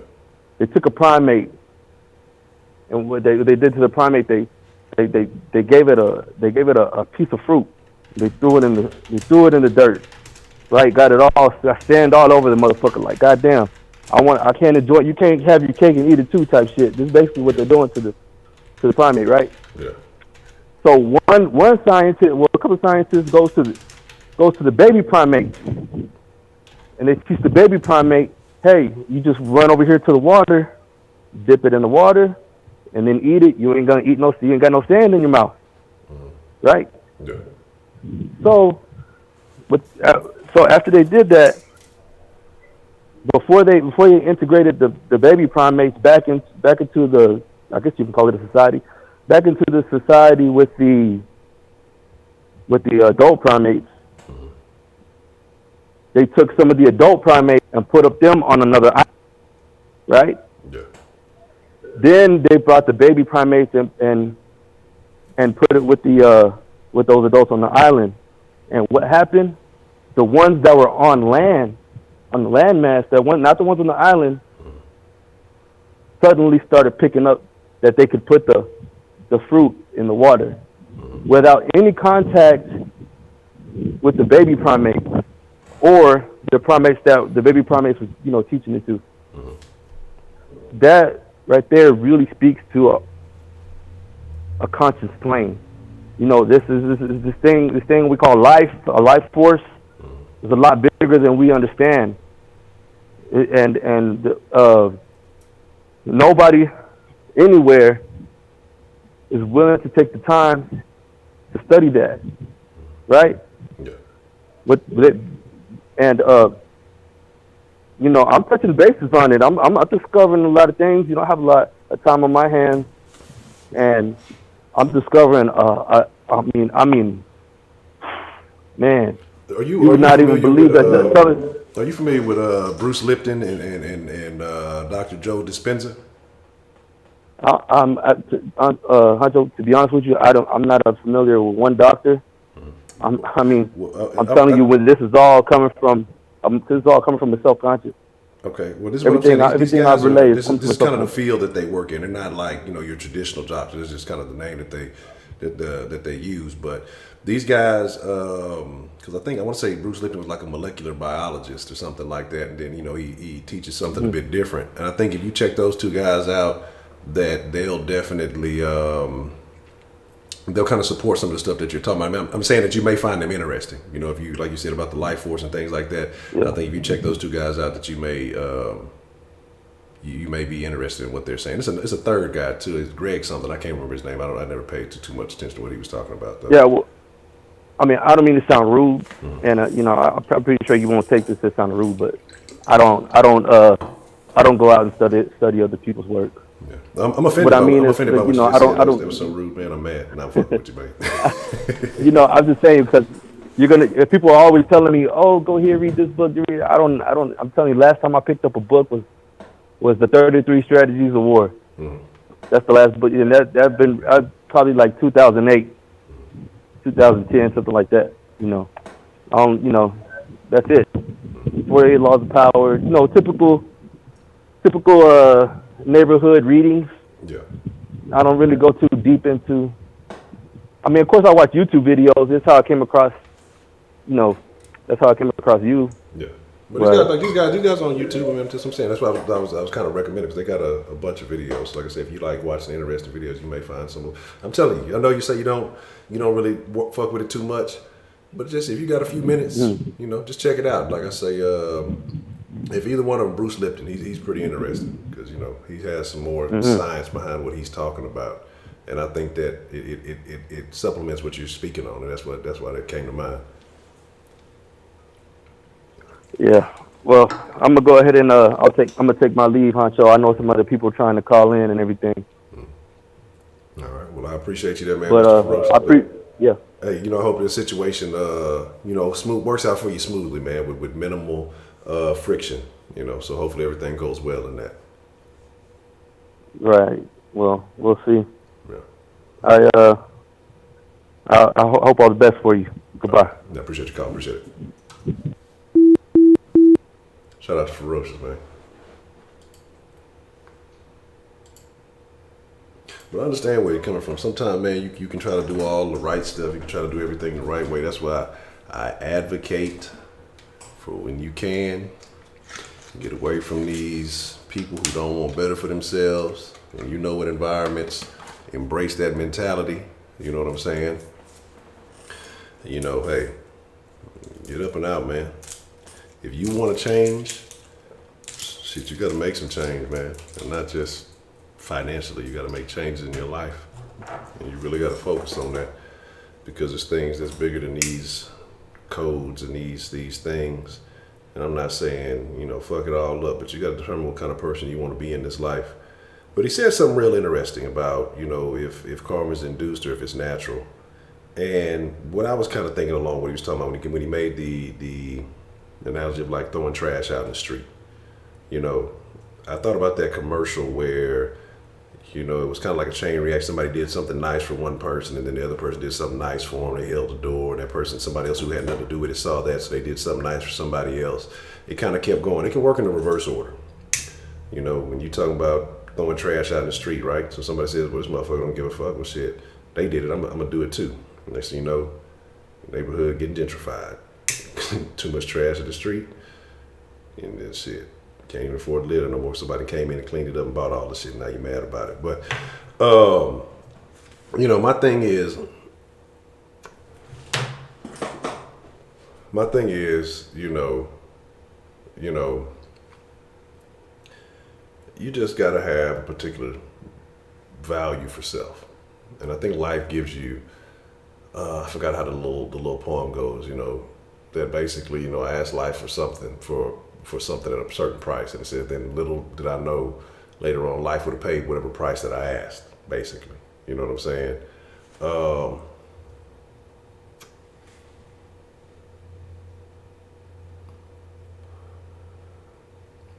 right, so I got a question, man.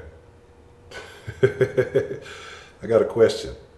So when does, and again, you know, like I said, we talked about abortion. Oh yeah, we definitely got an abortion in that same video, prepaid, when we were talking about the Free Range Friday. Abortion came up. It was some very interesting topics. So when does I guess what you say, a fetus technically become a body?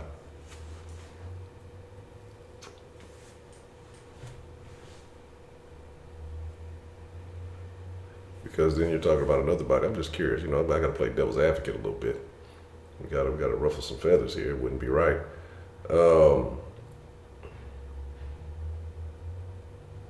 And that's the thing that kills me too. Is just like this is where the problem lies when you start talking about. But let's first talk about abortion, like birth control. Like it's just as simple as popping a pill. Like I would think that it would be so much easier just to stay on top of that. Plan B, like a motherfucker, you get Plan B at the goddamn grocery store and shit. You know, there's that. You got that whole deal. What's the motherfucking deal, man? Who we got calling into the den this evening? Hey, this prepaid back again, baby. Ready? What's on your mind, prepaid? Man, okay. I missed the abortion discussion, and I don't know. I can't really tell you when the fetus becomes an actual baby. What I can tell you is that I am 1,000% sure that abortion is not a human right. That's incorrect. Okay. Abortion is not a constitutional right either. So I keep hearing people say that shit, and that's not true. Now, unlike most conservatives and Republicans, I am not pro-life. I am pro-choice. And here's the reason why. As a man, I cannot carry a baby. I cannot deliver. I cannot. You know what I'm saying? Carry a baby. I can't do none of that shit. Hell, I can't deliver a baby because I got a weak stomach. Can't do that shit. Couldn't cut the middle cord of my own kid. So you know what I'm saying? Just being 100 with that. Now, what I will tell you is that a lot about abortion. I mean, you kind of talked about this. Is lack of education. How can a person say they're pro-black and they're fighting for black people, but then go that hard behind abortion? when in the last 20 years we've had 17 million black babies aborted. 17 million. God damn. How can you? So let's do the math on that. We're only 32% of the population. We've accounted for 68% of abortions last 20 years. How can a person go this hard behind abortion and tell you it's their human right when they have no idea about Planned Parenthood? Y'all gotta start doing your research. Yeah. Who was that? I dropped Sanger, something like that. Yes, Yeah, okay. I dropped that nugget a while back, and not enough people will look it up. Honcho, you looked it up. Her idea, a parent plan was putting them all in the hood because she wanted to eradicate black people. This is what she wanted to do. I don't have a problem with Planned Parenthood. Stop putting them in the fucking hood. If y'all feel like abortion is this amazing thing and it's a right for women, that's fine. Put that shit in a nice neighborhood. But we know why you're not putting a nice neighborhood. Because we know who you're targeting. See, ain't no shame coming to the hood and getting an abortion. You feel right at home. Go put that shit by the Galleria and see what happens. I bet you wouldn't go and get that abortion though, then would you? See, that's the difference of the whole situation. Now, I also will tell people this. The reason why so many abortion bans are happening is because you have people in New York who are telling women that they're allowed to have abortion in the third trimester. Now, I don't know much about fetus and all that type of shit, but I know the third trimester, that's the fucking baby in there. That's not a fetus anymore. Yeah. That's a child in there now. Yeah. So what the abortion bans are doing, they're basically trying to make it to where these women have such hard, strict laws to when it's time for to change the legislation, they can meet in the middle. I don't believe a woman shouldn't be able to get abortion after 8 weeks. I feel like she should be able to get abortion. I also have a problem with a woman in a third trimester having a fucking abortion. There's something wrong with that shit. You're killing the actual baby, and we have to get away from this, Honcho, because I keep hearing this shit and it just tickles me all the time. But what about if she's raped? What about if it's incest? 17 million black babies aborted. What percentage of 17 million you think happened because of rape, Honcho? Man, and I want to shout out to Broderick. He dropped a nugget, and then I came and I went and did a little bit of looking myself. It is a fraction of a percent. Wow, exactly. So if you keep on doing this whole, what if it's incest? Stop that shit. Because incest will fall into rape in those two categories. It's compared to that 17 million. Come on, man. Do you know there have been more black babies aborted in New York than there are black people living there? Wow. Yeah. If you ever wonder why black people, we talked about this, Honcho, how art of war. If you want to take down your enemy, what's the number one thing you must do? Control the public version. You have to cut the line of communication. Yeah, that's the communication. How do they cut a line of communication? By separating black fathers from their family. How do you eradicate your enemy? By showing them that their offspring carries no value. That's all you got to do. That's all you got to do. And for all you pro-abortion people and all that shit, it's a very simple concept. Stop letting government fund Planned Parenthood. You can put them bitches on Mars if you want to. If the government not funding, nobody gonna tell you nothing. If y'all tired of these, lawmakers and shit, why they trying to take it away? They're trying to control women's body. No, they just tired of the government funding it. But y'all don't want that because if the government don't fund it, Parenthood goes bye-bye. So no one gives a shit what you do with your body. We just tired of how the government got to pay for this shit. See, it goes back to taxpayer dollars. I don't give a fuck what you do with yourself. I just don't want to pay for it. So this whole idea of it's a woman's right to have an abortion. Actually, it's not at all a right. It's not a constitutional right. It's not a human right. None of that shit. That's not true. But you have to be real with yourself and stop trying to make it seem like abortions are happening because people are getting raped. That's not what's really going on. Truth be told, and if anybody want to look it up, majority of rapes are not happening unprotected.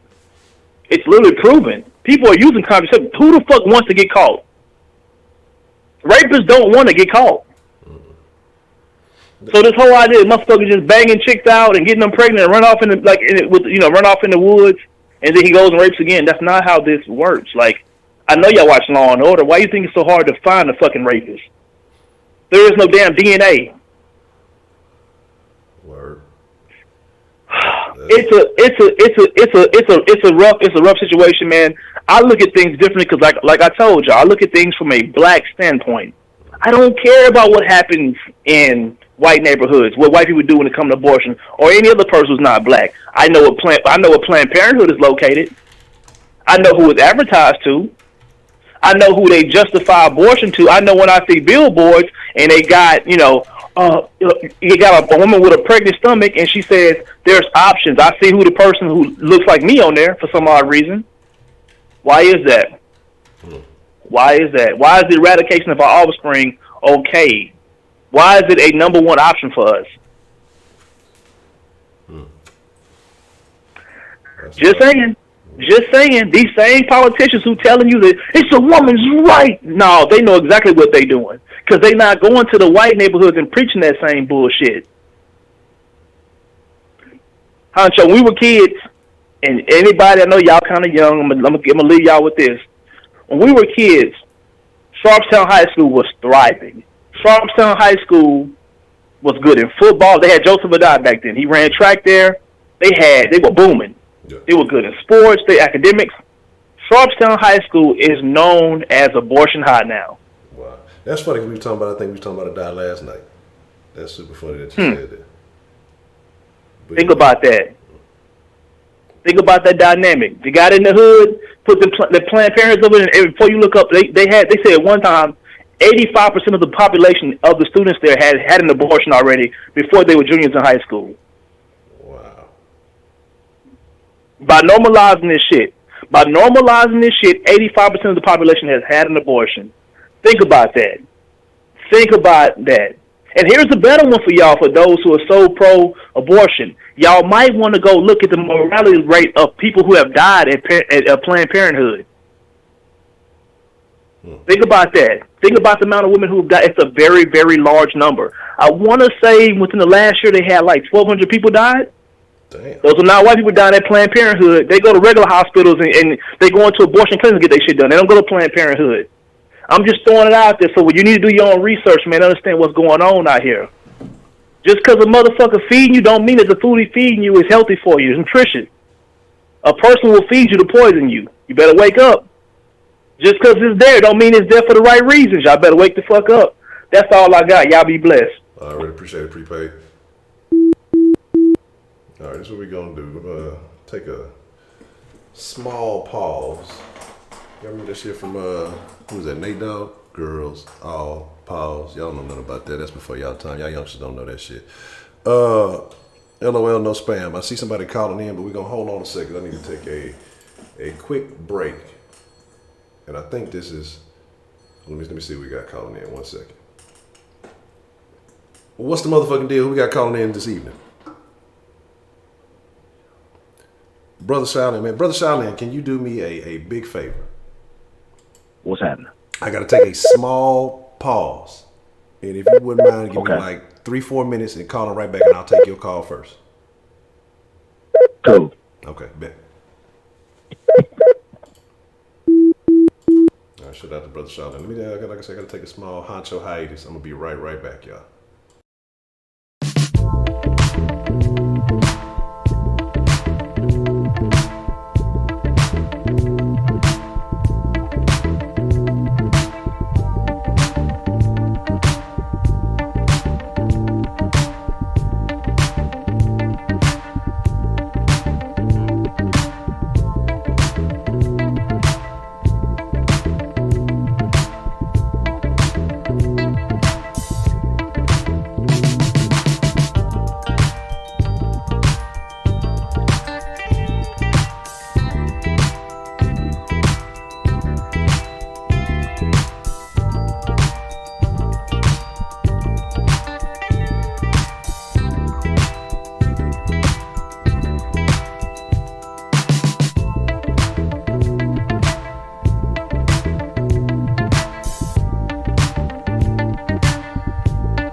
Okay, we back. And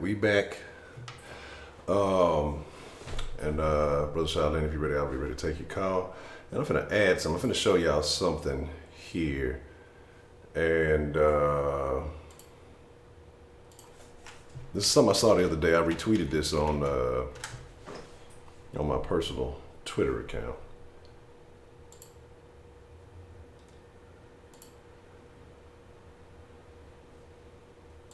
And I want y'all to see this. And this correlates to what Prepaid was just talking about. And this is what I'm saying. These are the kind of things that, you know, I talked about using them code words and them keywords, right? We'll take this call first and I'll pull it up. Okay. Let me see what we got. I said I told Charlene I'd take his call first, so I see we got somebody calling in, but I told Charlene I'll take his call first. So let me see where we at. I don't know what happened to it. But I'm gonna put this picture up here, and I want y'all to see this, and I want y'all to tell me what you think about this. Because like I say, these keywords that we use so much, you know, there's a lexicon of phrases that we use that we connect to so much. Here we go. What's the motherfucking deal, man? We got calling in to the den this evening. And fantastic, I'm here. Brother Fantastic. What's on your mind, Brother Fantastic? I was going to piggyback off your last caller. Okay. And, you know, I'm kind of mixed on the abortion thing.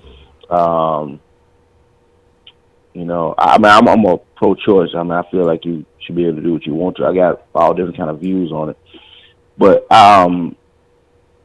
you know, what I want to focus on was, a lot of people don't know this about Margaret Sanger. She started Planned Parenthood and all that. She invented all that. I advise all black people to do your research on Margaret Sanger and the Margaret Sanger Award and who received that award. Did you know that Martin Luther King received the Margaret Sanger Award? Did you know that? No, I did not know that. Margaret Sanger and Hillary Clinton. And you can look this up. This is public knowledge. This is not nothing that's hidden. This ain't hidden. You can look it up. The recipients of the Margaret Sanger Award. And Margaret Sanger has been quoted. She quoted saying this, you know, which, you know, in order to get black folks to get with this program, you need to get a smooth talking pastor. See, this is why one of the reasons why I go in on these book dancing pastors. Mm-hmm. That's one of the reasons why I go in on them, because they are used to stir the thinking of black people. Just like he said, like when he was talking about why do black folks think this way. A part of the reason is that church. You know, what they do is they come in and they get the pastor, smooth talking, smooth looking, good looking. She said this. This is what she said. Now I ain't saying this. She said that. You know, a good looking, you know, pastor to, you know, sway the thinking of black women in particular, black people for the most part, but black women in particular. Mm-hmm. And if you can get there, this is what Margaret Sanger said. I didn't say this. Margaret Sanger said that to control the population. Now, on the other hand, you know, and I'm about to say something. You know me, I say all kind of controversial shit. Some of those abortions. I mean, can you imagine if some of those women did have kids? You know, don't talk about some of those women that got pregnant did have kids. It's already ridiculous now. Can you imagine the amount of murders and ignorant shit that be going on right now? I mean, it's already just, you know, completely out of hand. You know what I'm saying? Yeah. Because, like I told you before, and I said on the last one, I think there's some people that just need to be sterilized. So I'm a mixed bag when it comes down to that. But this is American history, man. You know, and when you're talking about Martin Luther King received the Margaret Sanger Award, I mean, that says a lot. That is, and Hillary Clinton and all these people in the Democratic Party receiving the Margaret Sanger Award. You know, a woman that was openly for killing black folks, sterilizing the black race. Yeah. So, but at the same time, like I said, a lot of this stuff contributed to the downfall of the black race.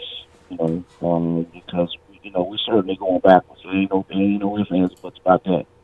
But I'm a mixed bag when it comes to that because I think that although I am pro-choice, I think that it should be pro-choice.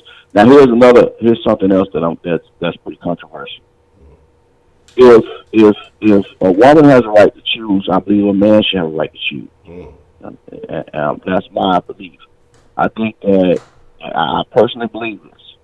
If a woman walks up to you and say that I'm pregnant, and she tells you that within the time frame of the time she can have an abortion, a man should have the same right to say, well, see you, I wouldn't want to be you, and walk away from any financial obligations or any obligation to that. He should have a right to do that. Now, if he wants to be there, he could be there. But he should have a right to do that. Now, am I saying I would do that? No, that's not what I'm saying. I'm just saying pretty much abortion is pretty much what women are saying is, hey, I don't want to be a parent. And I think that men should have the same right because men don't have that right. They just pretty much in the passenger seat when it comes down to it. And I know other people are going to say it takes two to tango, blah, blah, blah, blah, blah. But the out of wedlock birth rate will drop like a rock if what I said came to pass. Like, if, you walk up to a man and say, well, I'm pregnant and it's yours, he should be able to say, well, I'm going to opt out of being a parent and, good luck being a single mom. And if that's said up front, then there'll be a lot of abortions up front. But after a while, there just be just less people. People will choose, more accordingly when it comes down to mates. Just instead of just popping up on the scene telling the doggy that she's pregnant by him. And that's my thoughts on it. But you can look that up, man. Martin Luther King. And it's not just those two. It's a bunch of people that you would never believe that received a Margaret Sanger Award. Yeah, I'm check that out. Yeah, and we all know she's the mother of Planned Parenthood. Everybody knows this. This is not, this ain't hitting under a rock. This is public knowledge. You know what I'm saying? This is public knowledge. But my position on abortion is, I think it should be pro-choice. If it's healthy, it's not healthy. Because what people are doing, the reason you're having so many abortions, is people are just actually using abortion as a form of birth control. So I don't believe that that's healthy. But with all the birth control that we have now, there should be no reason that we should have this many abortions. You know what I'm saying? With all the birth control we have now, I remember one time I had I was messing around with a chick, and my brother burst, and you know the deal. It happened, and we saw it. We caught it right away. I made sure I let her know what happened, and we went right up to the to the CVS counter. Me and her went up there together. Got the morning after pill. It would cost like $45 or something like that, and neither one of us was trying to have no kids, and we agreed to it right then. We was like, hey, we need to go and get take care of this, and we don't get that morning after. I won't pay for it, and we did that because me and her were just fucking just to have fun. We wouldn't fucking have no kids. You know what I'm saying? Yeah. And but that's the way it should be. But my point being is there's so many forms of birth control that abortion shouldn't be. We shouldn't be having these many damn abortions. You know what I'm saying? I agree. Yeah. But I mean, I'm pretty sure people have other views. My views are pretty controversial, and probably would never, if I had my way, I probably never get my way. You know what I'm saying? But that's the way I never get my way. So, what I choose to do is just choose correctly, choose made correctly. You know, if I you know, just rule out the riffraffs if I possibly can. That's your only course of action. You know what I'm saying? I've and by the way, I've done a pretty decent job so far. You know, so just going raw dog and random women, that's not cool. You know what I'm saying? That's just not cool. For a multitude of reasons, not just pregnancy, but yeah, for a multitude. No, hell no. Pregnancy is the least of your words nowadays. It used to just be pregnancy, but pregnancy is the least of your words nowadays. You got all kind of diseases, and you know, I read an article the other day in the UK of people sticking, motherfuckers' dicks literally falling off. These women got some shit. Well, this in the UK. This is not a third world country. Well, men's dicks are falling off. And terrible. I'm like, what? That's terrible. Yeah. Oh. Yeah. That's a nice. Yeah, I read an article about that. It was about 6-7 months ago. It ain't blooding just the other day. About 6-7 months ago, of men's dicks just, they get this whatever this. Now it's rare. Don't get me wrong, it's rare, but dicks just falling off. After they with some sort of rare disease that these women were having over in the UK somewhere. It was in the UK. So yeah, you're right about that. Pregnancy used to be the least of your words. Pregnancy used to be like, well, fuck it. I got a kid now. I got to do what I got to do. You know what I'm saying? But at least you got your life and your health. You know what I'm saying? Yeah. So. Yeah. You can work around that. You can work around that. Yeah, I'll take pregnancy over a whole lot of other shit. You know what I'm saying? Yeah, exactly. Yeah. Like shit, I need my tools, man. I can't do no work if I ain't got my tools, man. Shit. Damn. Oh, look at toes. With toes falling off, brother. Man, that's tough, man. Yeah. But I ain't gonna hold you up too long tonight, brother. I just want to, piggyback off what that brother was saying. I'm pretty sure he don't agree with everything I was saying. I'm not saying he does, but I agree with some of the stuff and some of the stuff I didn't. I just got my own views on it. But yeah, he is correct on a lot of things he said. I certainly don't disagree with the numbers that he quoted and about rape and stuff like that. Rape is infinitesimal. Did you know that rape is infinitesimal at this point? Did you know that crime has dropped like in the last 40 years or dropped something like 67%? Well, why do you think this seems it's like still high in the black neighborhoods? Yeah. But why do you think that they promote it so much nowadays? I mean, why? Like you said, it's been steadily decreasing. But why do you think it seems like it gets more promotion than ever now? They'll tell you that the world is worse off than it's ever been right now. Probably because it's so rare. I mean, just like anything else. It's not rare, but it's rare than what it was. And I'm gonna say that is rare. I'm put it like this. Let me say this: we have social media now. We have so many forms of media now that everything gets blown out of proportion. Something that's that doesn't happen every day will get blown out of proportion, like something that normally does not happen. When you see it, people act like it's just, the world's coming to an end, but it's really not happening that much. It's just so surprising that it happens that, everybody got a smartphone, everybody's got Facebook, everybody's got Twitter, everybody's got YouTube, everybody's got this and that you could, you see all sorts of degeneracy online. And don't get me wrong, there's a lot of degeneracy among black people that this is.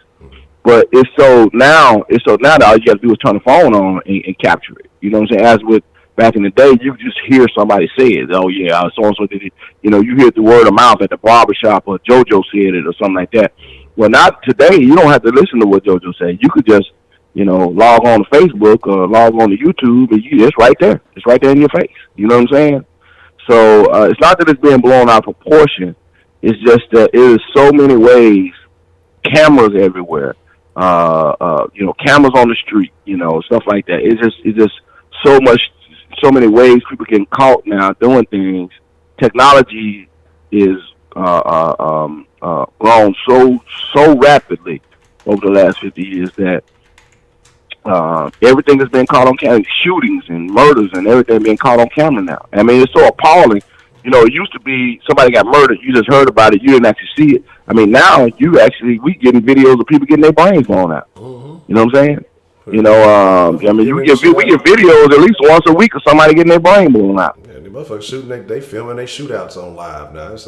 I've seen this. There's 2 or 3 different little videos I've seen of people on Facebook Live where they getting into a shootout. They recording it, you know, themselves getting in the shootout. Man, they'd have had at least since Facebook Live came out about 4 years ago.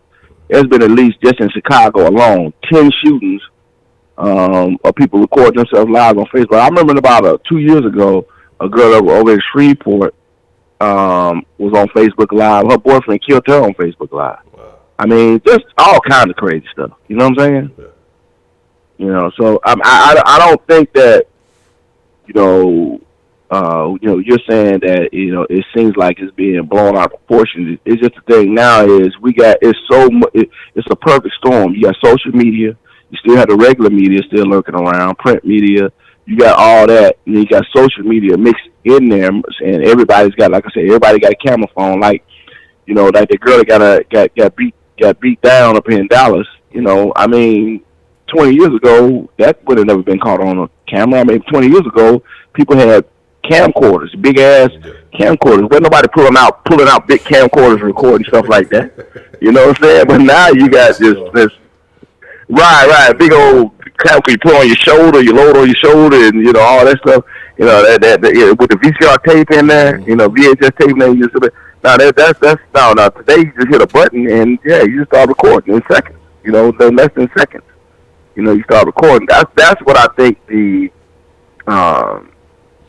difference is. Now the degeneracy is it's live and direct. You know what I'm saying? Now people can within seconds.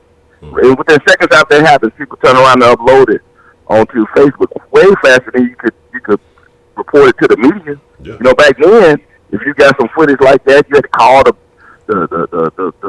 news company and they had to go look at it and all this stuff. Now it's instant. You know what I'm saying? It's instant. It's instantaneous.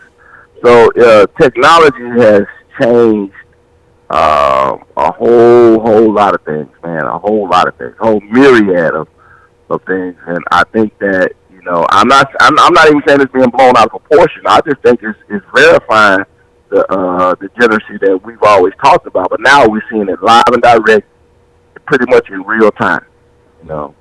Pretty much in real time. Pretty much in sometimes seconds, sometimes on Facebook Live while it's happening. We get to see, we get a front row seat to the ignorance. I agree. It's crazy.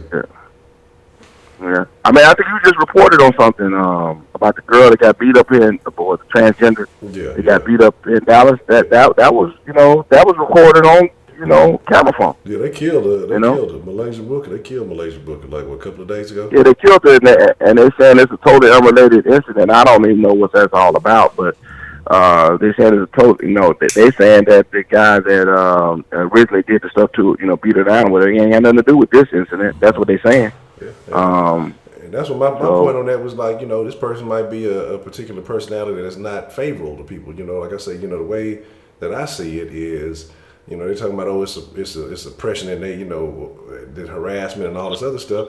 This person could just be a shitty personality and could be that community could be familiar. They just might not like this individual. It ain't got nothing to do with transgender. It ain't got nothing to do with transgender. She just the person is a shitty personality. I mean, transgender, male and female, there's shitty personalities everywhere.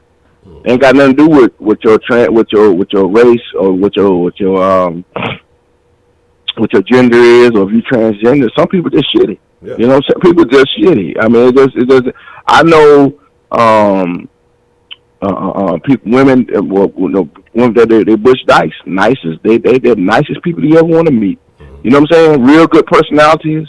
People I love hanging around. I ain't got no problem with them. You know what I'm saying? Yeah. But I know the same kind of people that, I don't even want to be around. You know what I'm saying? Because there's always some bullshit. You know what I'm saying? It ain't got nothing to do with their sexual preference or choice or anything like that. It just got it's a shitty person. Yeah. You know, Yeah. just a shitty person. You know, I know I got a friend of mine right now. She's gay, and she's she deals with women. She has a life partner that's a woman. I'm perfect. I mean, I'm talking about drink beer with her, everything. She's cool as a fan. I'm talking about. I mean, you would never, ever see her. If I ever saw her raise her voice, man, I would be highly surprised. You know what I'm saying? Yeah. That's the type of person she is. You know what I'm saying? You know, but it ain't got nothing to do with it. Some people just shitty people. That ain't got nothing to do with race. That ain't got nothing to do with gender. That ain't got nothing to do with. I see shitty people all over the place, and they ain't got nothing to do with none of that. Yeah. You know what I'm saying? Yeah. You know, so she made this been a shit. I'm not saying I don't know that. I don't know that girl. I don't know her. Okay, I'm not insinuating that she's a shitty person or nothing like that. You know, but what I'm saying is a possibility. You know what I'm saying? I don't know her. I don't know her family. I don't know nothing about her. I don't know. But she could have just been. It could have just been random. It could have just been she got bad luck. I mean, I don't know. The transgender girl got bad luck. I don't know. You know what I'm saying? I'm just saying. Who knows? I don't know her. You know what I'm saying? If I were to guess, if I were to guess, if I was a betting man, if I were to put just some money on it, probably was a shitty person. Yeah. Well, I mean, like I said, that last situation started off from a hit and run. I feel like it couldn't escalate if you wasn't, running off from the scene of an accident or something like that, and resolved it in a proper way. Then I think I don't think it blows up to what it is. Again, now, to me, that kind of shows the sign of something. A person who hit your car and run off. Well, hey, it's not leaving no insurance or whatever else it may be, or whatever's going on. That kind of speaks to their character a little bit, in my opinion. You know what I'm saying? But to other people, they see it as an incident to say, oh, well, it's only because of this. This is the reason why that happened. I mean, there's multiple factors in every incident, and I think you got to try to look at all of them and really to come to a conclusion. But people will pick and choose whatever suits their narrative and try to run with that. Right. I mean, transgender people are not special. They got to follow our law just like everybody else. I mean, if you're gay or whatever, you protect the class, that's fine with me. But I mean, you still got to follow the law just like I would have to, and anybody else would have to. Or nothing like that. I ain't got nothing against gay people. I'm not gay. If you're gay, fine. Go and live your life, I live my life. The way I look at it is, we'll find a way to breathe the same oxygen. You know what I'm saying? And I won't interfere in your life, interfere in mine.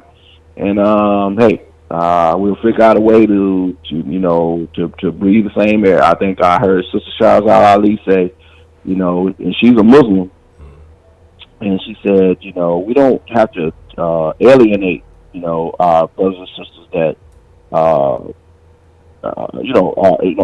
in that lifestyle, but we don't have to accept that as some type of normalcy, because it's not normal. You know what I'm saying? It's not normal. And I think I'm more on her side with that, but I don't treat them any different as a human being. I treat anybody as a human being. I treat them with the same respect that they treat me, no matter what. As we're all human beings when it all comes down to it. Exactly. That's the way I look at it. Exactly. And I think that's the thing that a lot of people have a problem with. Like, I can disagree with your lifestyle, but still respect you as an individual. And I think that people feel like, oh, you gotta agree with everything that I do. Otherwise, you're some type of phobic, or you're oppressing me, or you hate me. Or that's not the case. I just don't necessarily agree with your lifestyle. I'm not going to go out and attack you. I'm not going to try to undermine anything you're doing, but I'm also not going to support you. I'm not necessarily an ally. I'm not any of those things. You know what I mean? It's just that my dad is 72 years old, so he grew up in Jim Crow South and all that. And he used to talk to me all the time about some of his people he ran with and stuff like that. Now, back then, they called gay folk, they called them sissies, And so my dad said, you know what? He said, man, some of the best fighters. And look, and this just go to show you, my dad didn't agree with that, lifestyle. Yeah. But my dad's 17 years old, and he telling me this. And this is where I got it from. He said, look, man, it was a sissy, man. This dude, he was a sissy. And he said, "What?" He said, "Man, me and him was real cool." He said, "One night, man, we was out, we was drinking. Everybody knew the sissy, but it wasn't no big deal." Yeah. And he said they got to fight. And he said, "Man," now he said, "Sissies back in my day were some of the best fighters." He said, "Man, they whoop motherfucking ass." You know what I'm saying? And now, again, that don't mean that he agreed with their lifestyle or nothing like that. Don't mean none of that. You know what I'm saying? Because he didn't. Yeah. But at the same time, they still cool. You know what I'm saying? My dad's still cool with that cat. Sissy, I think he got a life partner or something like that. My dad's still cool with him. And we talking about, my dad grew up in the 50s, you know what I'm saying? In the 60s, you know what I'm saying? So, that doesn't mean he agreed with the lifestyle. He didn't participate in that lifestyle, but he respected that. He respected him as a human being. And went so far as to say, "Hey, man, shoot, I'll go to war with that cat. I'll fight right beside his ass." That's the type of shit my dad was saying. You know what I'm saying? He never once said, "I agree with his lifestyle," nothing like that. No, I know he didn't agree with his lifestyle. But that's just the way it was. And that's kind of the way I feel. Yeah, and that's my thing, man. Like I say, as long as you respectful to me, I'm gonna be respectful to you. I'm gonna speak on what I'm gonna speak on. It's funny that you said that though, because I talked about it in the den a while back, or a couple of times. Man, somebody I highly respect. I mean, this dude. I mean, a real gangster. And he told me that a long time ago when I was young. And he's like, "Hey, man, look, two people you don't ever get into a fight with. Don't get in a fight with no meth head. And don't get in a fight with a tranny, because you talking about a man with the strength of a man, but the passion of a woman. You're gonna be in for a long fight, And so I find it funny that you were saying they ain't gonna quit. They're not gonna quit. They're not gonna quit. Yeah. A man will quit. A man will quit, but like, what, man, that was a nice right hook you gave me, man, right there. I respect you for that. Yeah. A woman, a man, that's got the woman in there and all that stuff, ain't gonna quit, man. Yeah. You might end up dead or seriously impaired. You know what I'm saying? Yeah. That's just the way it is. Two brothers get to fight. Brothers get to fight. They get mad at each other after they get through. They might be like, they might go in and say, "Man, man, I didn't know you could fight like that." Man, I got way more respect for you now, man. And all that. They fight, never fight again. They be lifelong friends. You know what I'm saying? They'll laugh about that fight. You know what I'm saying? They'll laugh about it out, man. Back in so, man, me and him, man, we fought like cats and dogs, blah, blah, blah, blah, blah, blah. You know what I'm saying? Yeah. But like you said, they so passionate, that it may end up being the police having to be called. You know what I'm saying? You don't want to be on the wrong end of that either, babe. Yeah. I agree with you, man. No, sir. But, brother, I'm going to let you go, man. I took up too much of your time tonight. I'm going to holler at you later. All right, I appreciate it, man, Charlene. You have a good one. All right, brother. All right. Already. So we didn't go a little past the 2-hour mark. I know I was off for a couple of minutes here and there, but we didn't. I done my soccer overtime.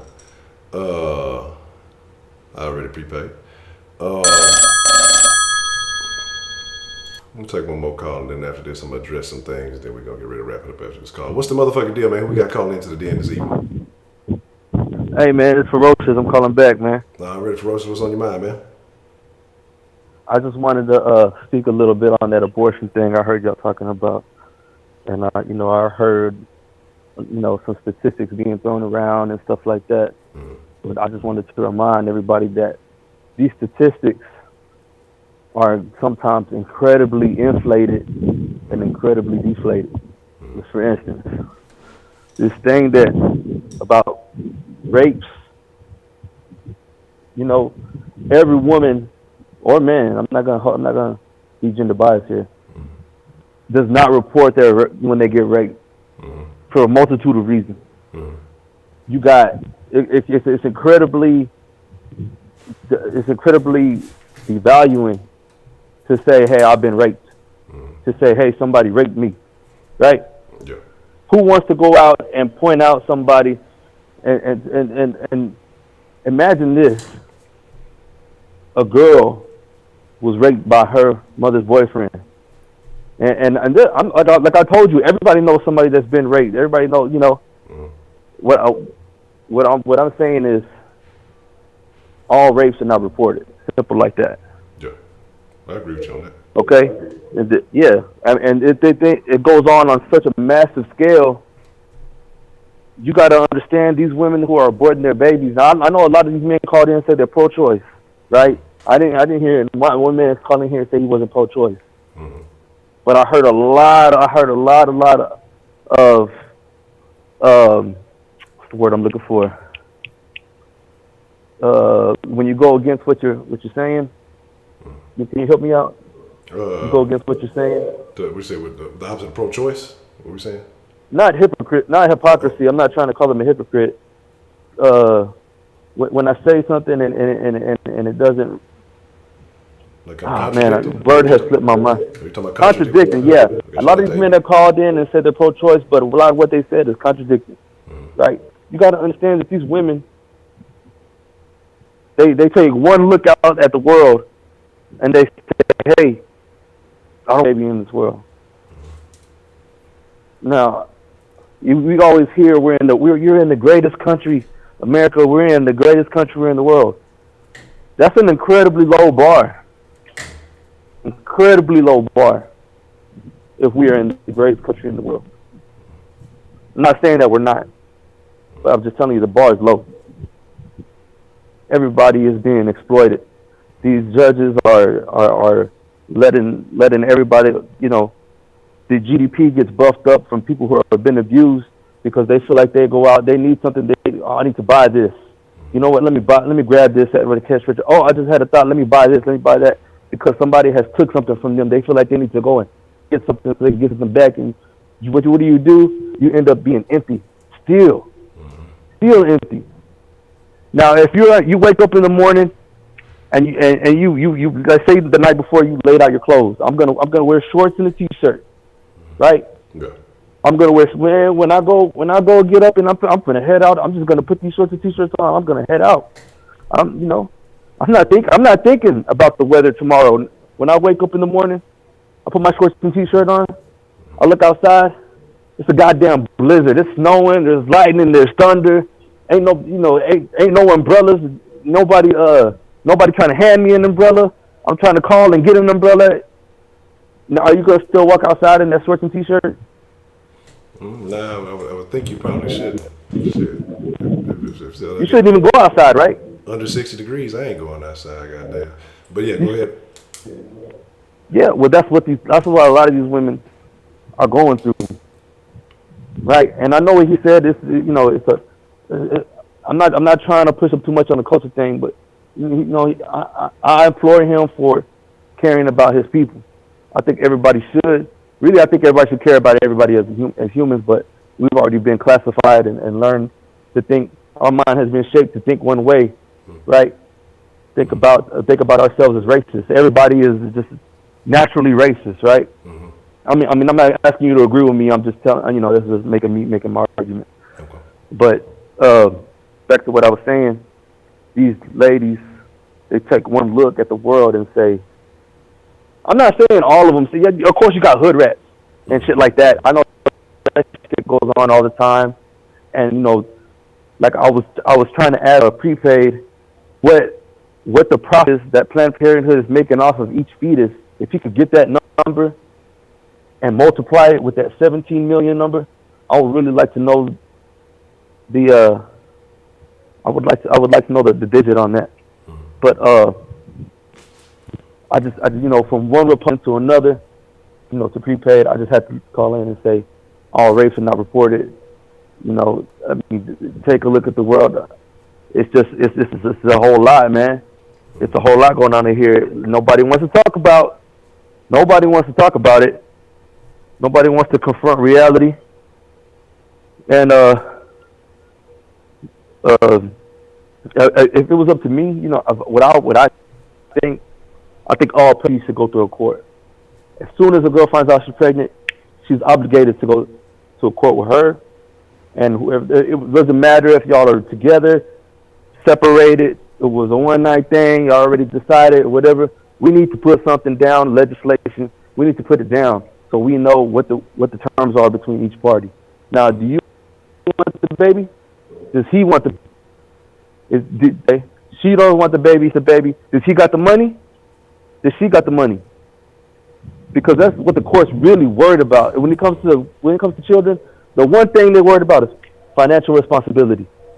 Who gives a damn? Who gives a damn? You know, what neighborhood, this and that. They don't give a damn about that shit. You know. Yeah. And the world. One last thing I wanted to touch. I know y'all said you heard that the world is worth right now. Something like that. Yeah, that crime is going down. We're saying that the world, you know, that in America, crime statistics have declined. But it seems like if you listen to the news and these newspapers and these other outlets, that they'll make it seem like the world is worse than ever. Well, yeah. Well, that's because of the Republican Party's in power right now, right? That's usually what it is. Murder goes up. We hear these things. You know, murder goes up, child abuse goes up, but crime rates drop down. Now, why is that? Well, it's because, and I mean, I'm sorry, it's the wrong word. Why is that? It's on account of all the unprosecuted and immoral acts that go unpunished. If I feel like, let's say, I want crime to go down. Well, if you don't report the crime, is that going to be included into the statistics? No, it won't be. If you don't report the rate, no. Now, say the cops say something. Say the girl got raped. Cops show up. The cop says, "Oh well, did you walk into his house?" Yeah, I walked into his house. Oh, well, she knew what she was getting into. That's basically that's a lot. That's what happens a lot of times. And these females, this system is completely lopsided. And I did it personally. I'm gonna be truthful here. I'm gonna be extremely truthful here. Okay, I was not always on the moral side of things, right? I was not. I you know, shit. This is America. I was brought up in, you know, through my youth here. I was born here. How could you not expect me to be a product of this environment? Now, with that being said, yeah, I'm not saying I've ever raped somebody. I'm not, because that's probably what it sounds like. I've never raped anyone. But what I'm trying to say is, like, I've been the one where I'm not like this anymore. You know, I'm ashamed. I have to tell you, I'm completely ashamed. I'm the one there's been that dog that have said, you know, she knew what she was getting into. Oh, she knew what she was doing, wearing them little ass shorts. She know we be looking, that type of shit. You understand what I'm saying? Mm-hmm. They don't understand. People don't understand that this all stems from us not taking care of our children. And what the bigger picture is, these courts, they're setting us up. This is entrapment. They're not letting us allowing us to take care of our children. They're trying to eventually, the end game is that they want to strip us of our parental rights. That's the end game. I mean, like Prepaid said, all the abortions going on, right? Mm-hmm. What does that speak to? Does that speak to you taking care? Does that speak to you being responsible as a parent? I would have to say no. But the thing is, if these courts and these police and this whole system is setting us up to fail, how the hell could we be responsible? There comes a time where we have to take a look at what the true meaning of democracy is. The power of the people. We have to do something on it has to change. It has to come from the bottom, because the top they don't give a fuck about us. They already found a way to make profit off of us. How the hell do you make profit off a poor person? I mean, shit. Think about it. I got $0. I go and have sex with a woman. She gets pregnant. She has an abortion. Planned Parenthood like I said, I don't know what they're profiting off the fetus, $8,500, $6,000, $13,000, whatever. You just turned nothing into something, and that's what's going on a massive scale, extremely massive scale. And all these things about, man, look, I'm not a communist, okay? Despite what some people may think about Republicans, I'm not a communist. And these things of there's so many people getting caught with cameras and stuff like that. I don't know if people know what the system that China uses. Are you aware that China has cameras everywhere at all times? That they have this system where if you're a good Samaritan, yeah, the social credit system, yeah. Yeah, that okay. Well, how would y'all like to be? I'm just interested to hear people's opinions. How would y'all like something like that to go on? Well, fuck no. No, right? Fuck no. But that's what that's. I mean, we could be looking at something like that if these things don't change. I'm telling you. So who do you think that is primarily pushing that idea? Excuse me? Who do you think is primarily pushing that idea, though? What idea? Who do you think is pushing America towards a social credit system, something similar to China? Socialist? Oh, that's Alexandria Ocasio-Cortez and Bernie Sanders pushing socialism, democratic socialism. Okay. Yeah, but I was trying to talk about that socialism. What were we talking about? Oh, the China thing. Yeah. That's communism right there, right? If I can see you at all times, I'm invading your privacy. You feel it's privacy and so invaded. But if we keep doing these things, at some point there's going to be a turn. They're going to have to flip the page and say, let's look back at everything that these statistics and everything, and see how incredibly our citizens is just. The point I'm trying to say is, it has to come from the bottom. We have to start down here. We have to change the street code. We have to, because it's already changed. Look at what's happening. You got thugs dressing in dresses and getting on Instagram Live and they're going live. They look like a woman, and they're having a little bit too much fun with it. But if they say they don't want to be transgender. But the real deal is they just want to be in with the in crowd, because the in crowd get paid, and that's another exploitation. See, now you're not only selling, you're just selling out yourself as a whole. I'm not saying the transgender is a sellout. I'm just saying if you pretending to be transgender just to make some money, you're just a sellout. And it has to something's gonna have change. Something's gonna change. It's either gonna be us or it's gonna be them that's gonna induce a change. It needs to be us. If we want to keep. Remember whenever that woman asked Bill Franklin, what type of government did you pick?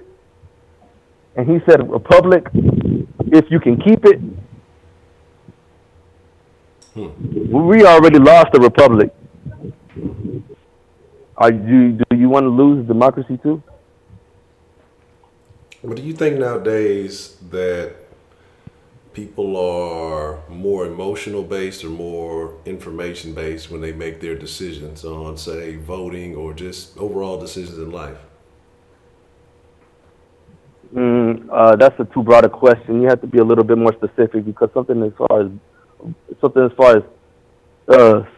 something like a piece of paper, going and saying, "Oh, I want this president or this judge in power," and something like, what I'm going to eat today. It's just two different things. I may feel emotional about what I'm going to eat today. Maybe I want some beef.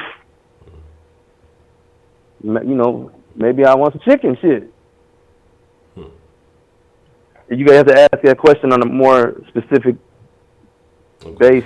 So when it comes to, let's say, political decisions, then You know, do you think they're more informed or more emotional when they go out and say vote for candidates? Well, I think to be honest with you, I think it's really just a hustle, right? You got these people that they're paying money to, so they can give drugs. They're calling them disabled. What they're really doing is inducing their disability, giving them drugs. Now they're suicidal, they're bipolar, they're whatever the hell, ADHD. I don't know. You know, basically they're making them disabled, and that's caused them to become emotional. One side plays one way, other side plays another way. They're gonna exploit that accordingly. The dirty players, you know, the shit. I mean, I feel like some people who are informed are acting off emotions, but the ones who aren't informed are emotional, but they're not acting at all. Do you understand what I'm saying? Because the ones who are emotional and uninformed, they just want to fit in with whoever, you know, whatever's going on at the moment, and whatever's going on at the moment is controlled by whoever's got the most money. Because the issues that are in hand are not the priority of what the real issues are.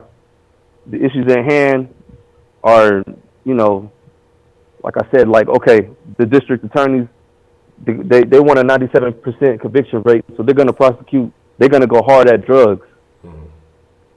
You going hard at drugs and coercing hardened criminals into admitting guilt, but yet you won't even investigate some child abuses or some rapes. These are the things that are leading people to drugs. They're leading people to drugs. Like I said before, we already know we're governed by a government that's letting the drugs flow in. And I know everybody's like, blame the government.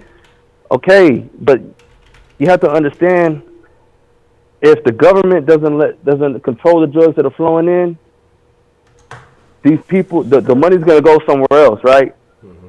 This is what the face value of it is. The money's gonna go somewhere else. Somebody else is gonna be like Pablo Escobar. Remember all the money he was getting off drugs? Yeah.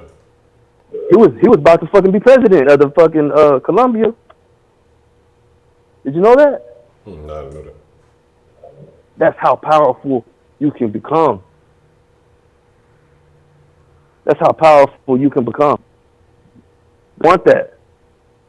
So they got to control it. Well, like I said, it has to come from us. We have to rise and make them understand that we want these issues taken care of. You know, this prosecution, abuse and rape, drugs, prosecute them. Abuse and rape, drugs, prosecute them. Abuse and rape, drugs, prosecute them. They need to take a step back and really investigate some of these cases that they're not going to be able to get a conviction rate on. To let the people know, hey, we're taking these things serious. I mean, shit. If a man gets busted with a little bit of I don't know what, and he goes to prison for 10 years, 20 years, all that time his family growing up without that man. That's one more man took from that family's household or that whole family's tree. Whoever's alive at the moment that can't protect or can't insinuate danger, right? If you come at somebody in my family, what's going to happen? You're going to automatically think of me. Why? Because I'm here. I'm free. I could get to you. It could be done. It's like nothing, right? There'll be nobody, no case. You be gone. But here's the point. Y'all are gonna make me do that. Y'all should be the ones. If y'all calling me immoral, who are really the ones that are immoral? Right? It's no different from somebody who's going to go to say, okay, like the last time I called in, the lady called, or I don't know if it sounded like a lady, it could be a man. Somebody called in and started talking about Pepsi and Coke, everything that goes into making a Pepsi and shit like that, right? Mm-hmm. If you go and you buy Pepsis your whole life, you know that's bad for you, right? That's dark Coke. It's this is bad for you. You shouldn't drink this shit. How are people not looking at Coke and Pepsi just like they're looking at looking at drugs? If you don't go get it at the Chevron, you're gonna go get it at HEB. If you don't go get it at HEB, you're gonna go get it at Shells. You can go get it at Shells, you're gonna go. I mean, shit, it's just a cycle. This is idiocracy at its peak. And what's worse? Okay. Tell me where'd you get it from? I'll let you go. But shit, hold on. I thought y'all I was immoral and all this shit. Now you want me to tell you where I'm getting, and you gonna let me go? What happened to the responsibility of morality? I guess that shit just got thrown out the window, right? But yet you want to condemn me when I'm pushed to the edge. My back is against the wall. I mean, when it's we got to take our power back, man. Okay. We got to. I mean, it has to be took. We need to take this power back into our hands, and I'm down. Once I learn more, I will be sharing this knowledge. Believe me. Okay. Well, that's a bit, man. You covered a variety of things, and so what I'll do here is I'll address some of the things that you were speaking on here in just a second. But man, I appreciate you calling and sharing that with us. Yeah, Honcho, you doing a mixer tonight? Yeah, I might do a little mixer after the day of the night.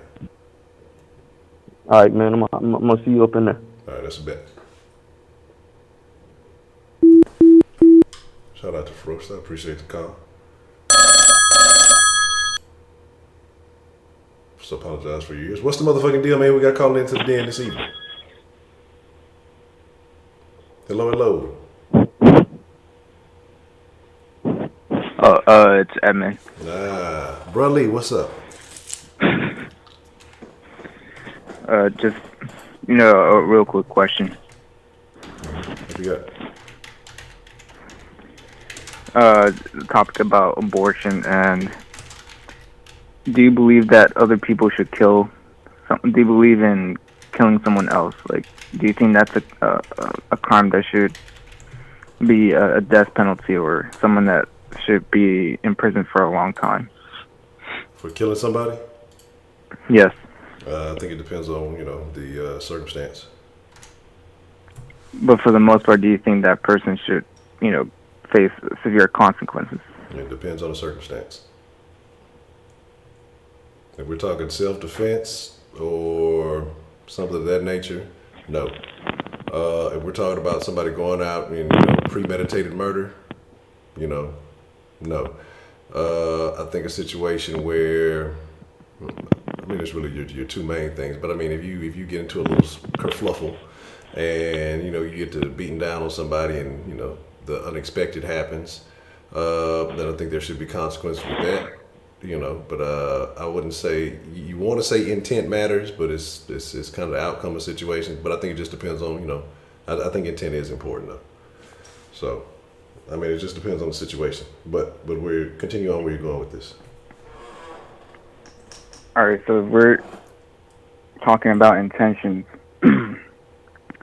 Don't you think the mother knows the consequences of, getting this abortion, knowing that even though it's her body, it's not her heartbeat? We're talking about another human's life. Again, like I said, this is where you get into a sketchy situation because, and again, this is why I say I'm kind of where I am. It's people have to deal with their own conscience with that, and they have to deal with,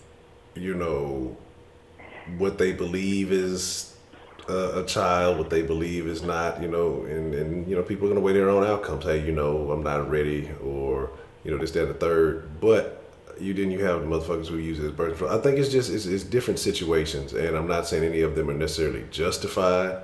But again, people have to live with the decisions that they make, and so I don't know what a person is thinking when they go in there. So I can't necessarily speak on that. Okay. Yeah, I was just bringing up that point because I feel like, even though the mother's intention is not to, take someone else's life, I think that, potentially, even though it's not a fully developed, newborn, still taking someone else's life, I consider that. It's kind of hard to really say if it's murder or not, but it's a very complicated issue that. Okay. Let me play devil's advocate for a little bit. So, is it truly life if this person has never operated independently and on their own?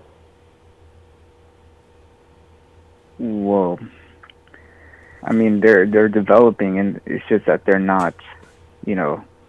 It's almost like, you don't.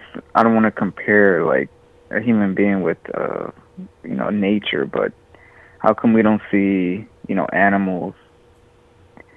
Well, I don't want to say that because then I just feel like it's not natural, I guess, to get an abortion. So what you're telling me right now is that you're saying that animals don't have rights? Is that what you're telling me? Yeah, because you don't see animals get abortion, but I think that's a horrible comparison. Have you ever seen an animal get an abortion? Are you watching over the entire animal kingdom?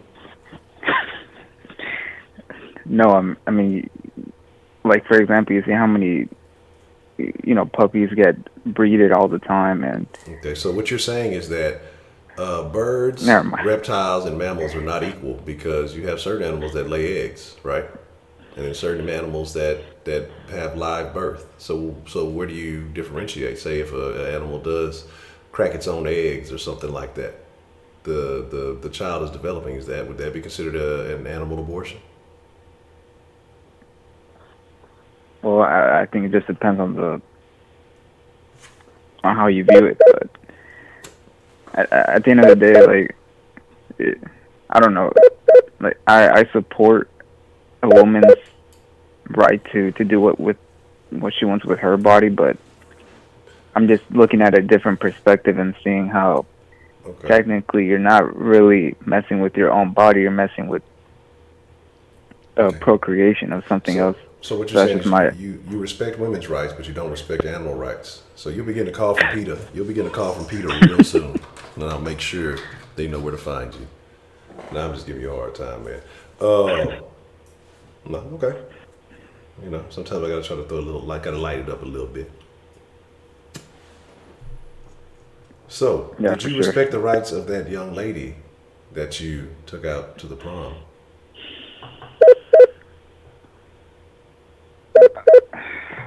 That's a hard no. I don't.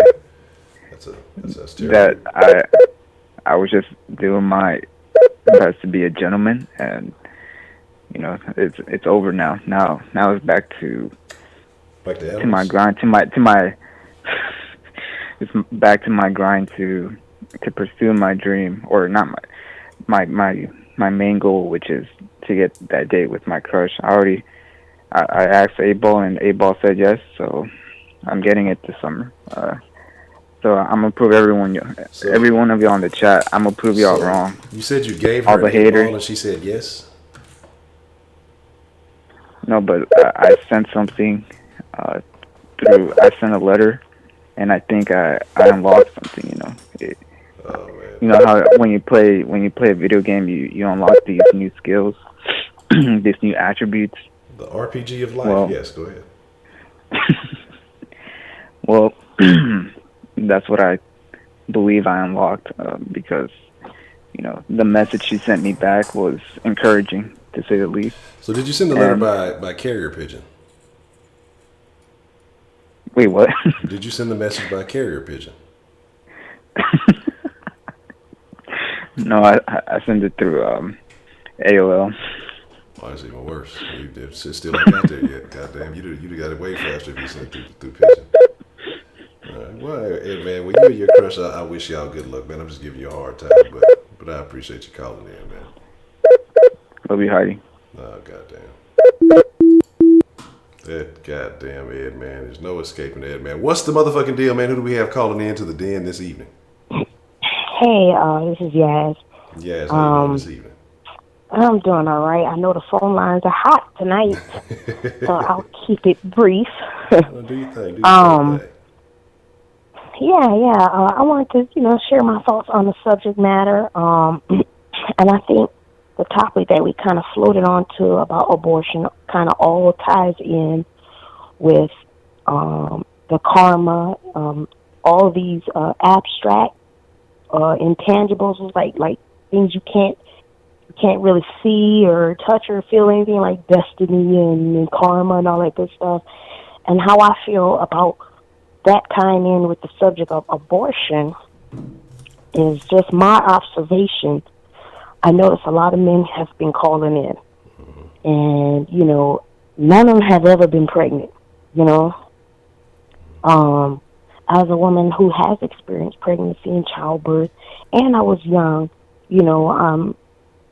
people are sharing their views and comments about, women using abortion as, birth control methods and rape and et cetera, et cetera.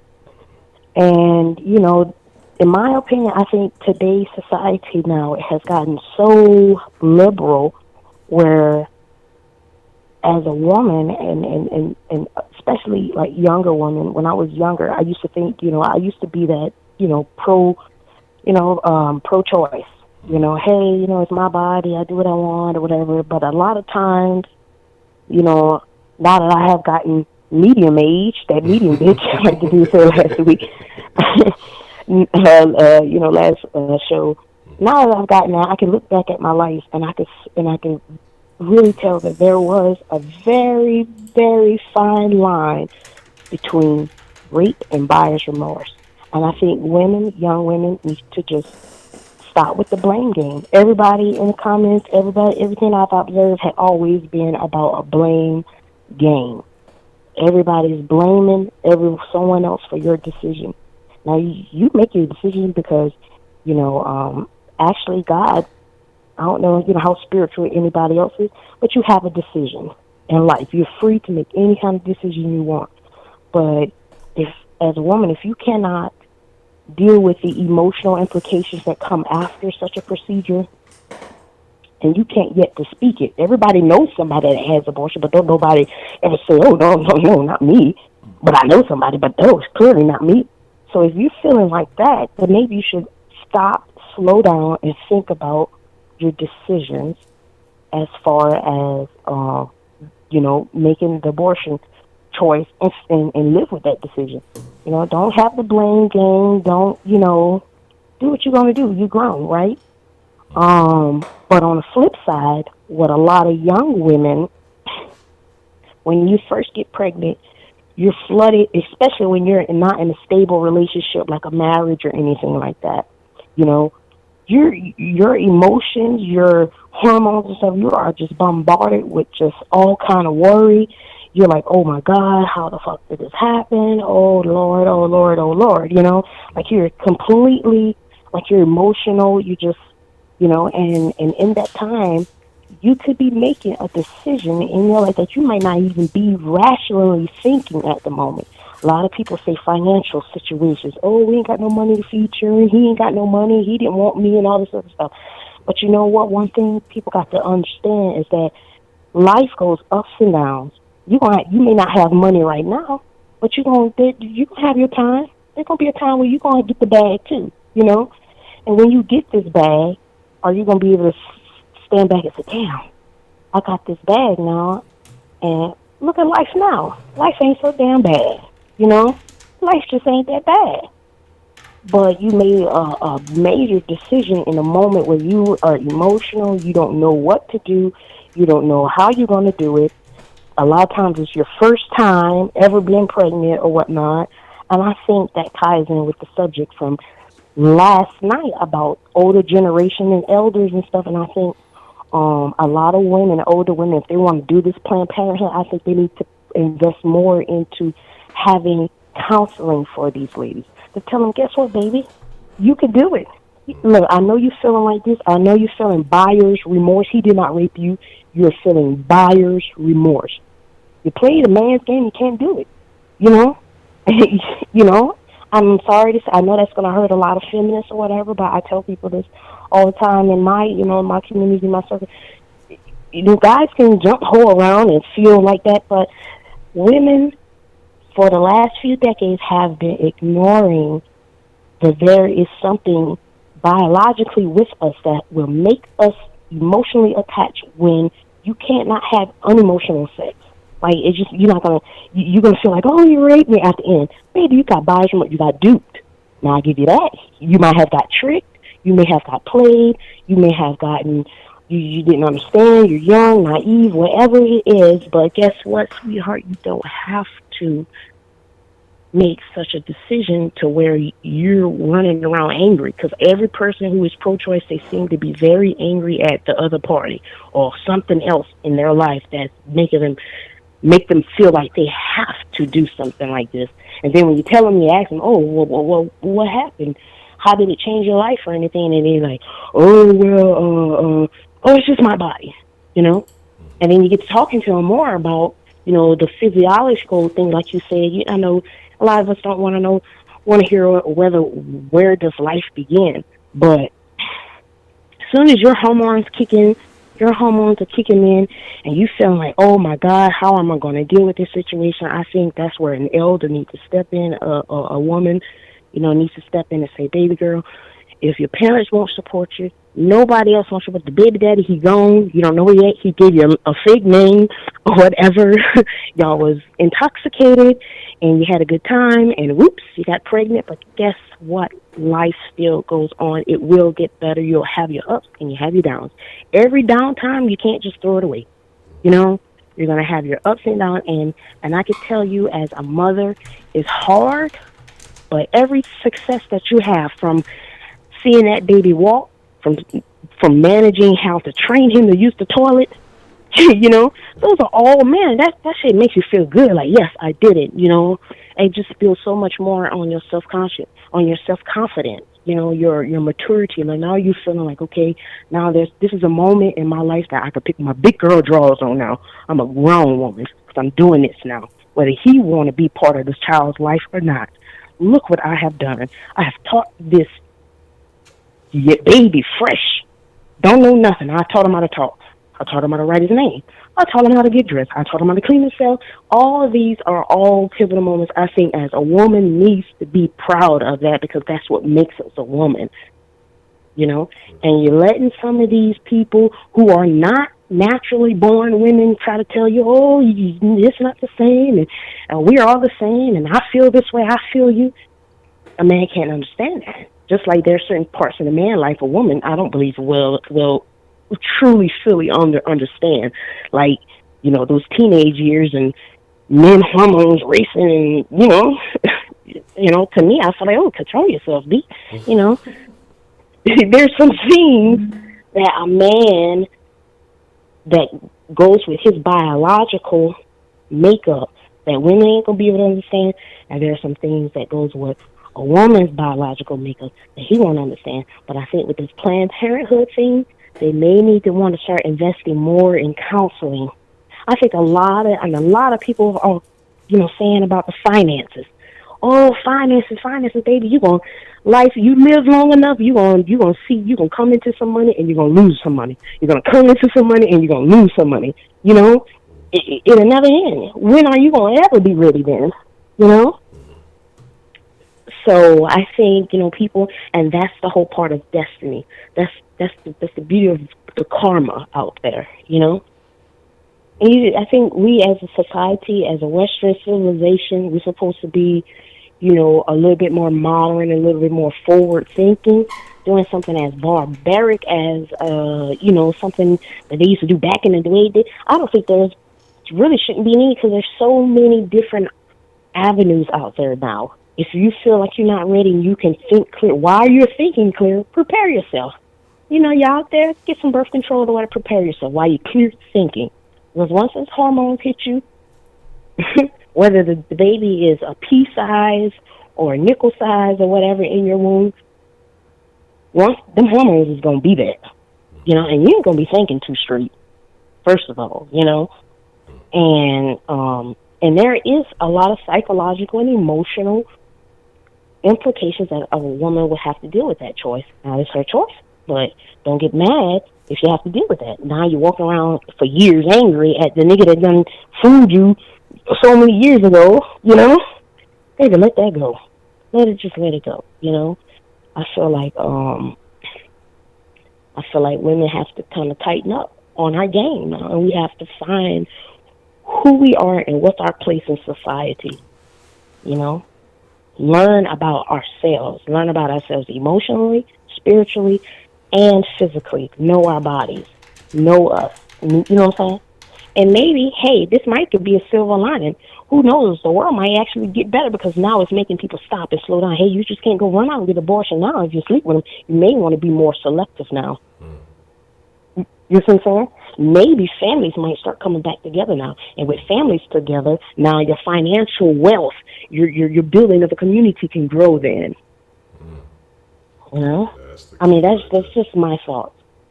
You know what I'm saying? That's my thoughts. So it might be a little silver lining in this. Don't be, I know what these people were saying, the statistics about black people, we're like, X amount of percentage of population, but we're having the most abortions or whatnot. Hey, it might actually be a good thing. It might be a little silver lining in it for black people. We might actually get our numbers up again now,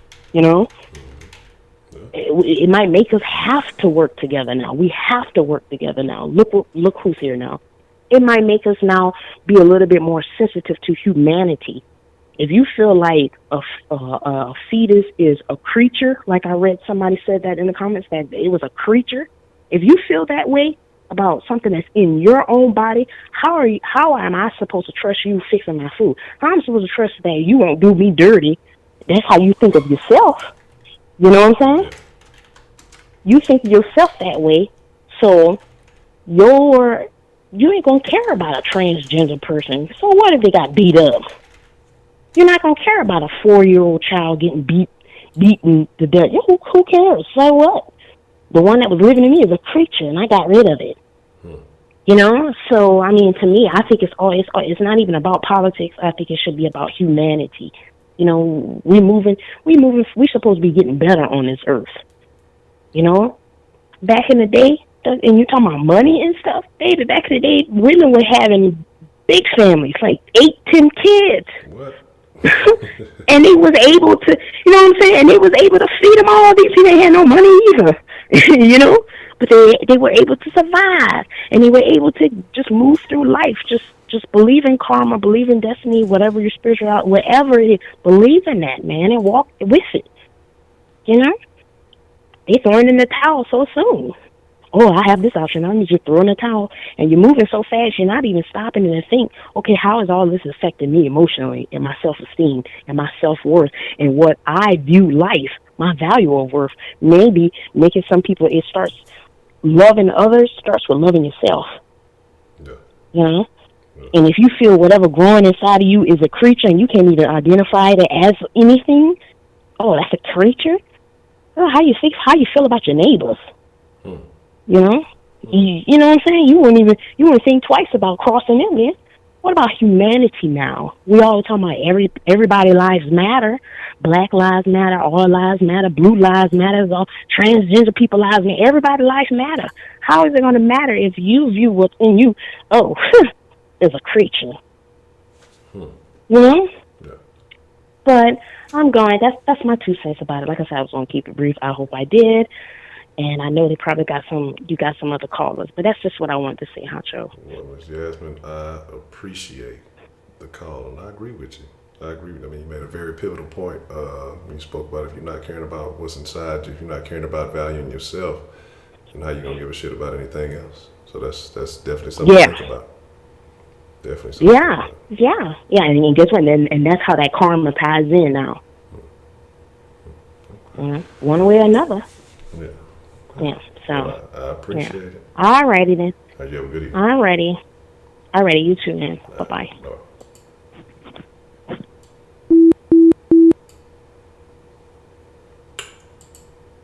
Very, very key point right there. I think we make that the last call. I did say I was going to the last one after for us, but we're gonna make that the last call. Nope, we gotta take this one. Goddamn. Sorry for your ears. What's the motherfucking deal, man? Who we got calling into the den this evening? Honcho, I'm going for the 3P, man, because some shit was in the chat that was said that that didn't sit well with me, bro. Already, what's on your mind, prepaid? First and foremost, if you tell me to give you statistics, and I give you statistics, just because you don't agree with them does not mean they're incorrect. The same CDC that Shannon posted, I posted the same stats from it. It literally posted and said, non-Hispanic black women. If you take a test and it puts, they ask you, if you apply for a job and say, what is your race? And you put, it says black, non-Hispanic, that means that you bubble in if you're black. If it says, are you white, non-Hispanic, it means you're white, non-Hispanic. It's not that y'all are not understanding what I posted, because it's very easy to read. This is right in front of you. You refuse to accept it. And because I'm a man, you feel the need to argue. Once again, so everybody's on the same page, Planned Parenthood receives government funding, which means they are regulated by the government. I never once said that they covered all abortions. You took that from there because the fact of the matter is you had no idea that Planned Parenthood received government funding. You cannot argue for the sake of argument if you're not going to say what I said. That's not how things work in life. You want a statistic? I gave them to you. The 17 million abortions was 100% correct. I know it's correct because what y'all don't realize is we had this conversation before already, so I knew the numbers. Posted for you again. 96.2% of black women who have abortion are not married. Honcho, what is the one thing I preach every time we talk about anything in the black community? Family. Stop First. the black family. The black family. The black family. That's how this shit works. It all goes back to the same thing. So once they couldn't fight with me about the facts that I gave them, the next thing was to attack me as a man. I'm going to say this for the 29th time. I'm pro-choice. I'm pro-choice. Do as you please with your body. But once again, like I always tell y'all, live your truth. Live with your decisions. I have no problem with that. But the facts are the facts. When I tell you what the creator of Planned Parenthood, what her objective was, and you don't want to agree with me, you can look it up. I'm not making this shit up. The statistics are the statistics. HIV, AIDS, syphilis, herpes is the highest in the black community, in the other community. You can look that up. These are facts. The CDC doesn't fudge numbers. There's no reason to push numbers and try to fudge them any certain way. There is no agenda. Facts are facts. That's how this shit works. I don't care if you don't agree.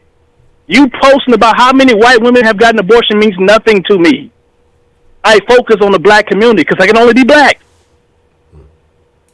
Planned Parenthood is in the hood. It has a target audience. It's like anything else. If you go to a black neighborhood, Honcho, what do they have more of? Name the two things you see in a black neighborhood. What two stores you gonna see there all the time? Liquor store, gun store. Okay then, thank you, because it's a target audience. If these motherfuckers get drunk enough, they'll kill each other. If you stick a Planned Parenthood in the hood, you think they might have a little bit more abortions over there, Honcho? Yeah, it's the opposite. It makes it more accessible. I wonder if you, now I know you probably noticed it, they starting to do like, back in the Gap they used to do this, and they're doing it now. A whole bunch of like Foot Lockers and Champ Sporting Goods. They like doing like feeder stores. Mm-hmm. Where do you think the Foot Lockers are going to be located? In the hood or in the suburbs? Or in the hood. Okay, that's how this whole thing works. Y'all need to wake the fuck up. Just because you don't agree with something does not make it a non-fact. It's a fact. It's a fact. Abortions affect the black community harder than any other community. These are facts. These are fucking facts. It does not matter if you don't agree with it. It's the way shit works around here. We go off facts. So when I post the facts and give it to you, you can reject it all you want to. But don't tell me I'm trying to control a woman's body when I've literally told you I'm pro-choice. I'm married. I have kids. I didn't have any abortions. You want to go have your abortion? Run your ass on out there. Enjoy yourself. But you cannot sit here and talk about these politicians trying to control your body. No, they have a say-so because it is government funded. That's how this shit works. It's government funded. Honcho, rich politicians give a fuck about who on welfare? Said nobody. Of course not. You know why they care about it? Because it's come out their taxpayer dollars, bro. If anything comes out their taxpayer dollars, they're going to ask questions. That's how this shit works. That's how the rich got rich. That's how the rich retain being rich. That's how taxes got enacted way back in the Tea Party. If it comes out of their pocket, they want to know where the fuck is going. If you have this deep down love for abortion, all you got to do is make it to a Planned Parenthood and get no more government funding. If they get deregulated, I promise you no one's going to care about abortion, especially not rich white people, because y'all killing yourselves and don't know it. A lot of y'all disagree with the last caller, but what she said made a whole lot of sense. Maybe these abortion bans may cause us to create the black family again. Maybe we can start loving each other and start raising our fucking families. And ladies, I didn't blame a single woman for an abortion. Never once did I do that.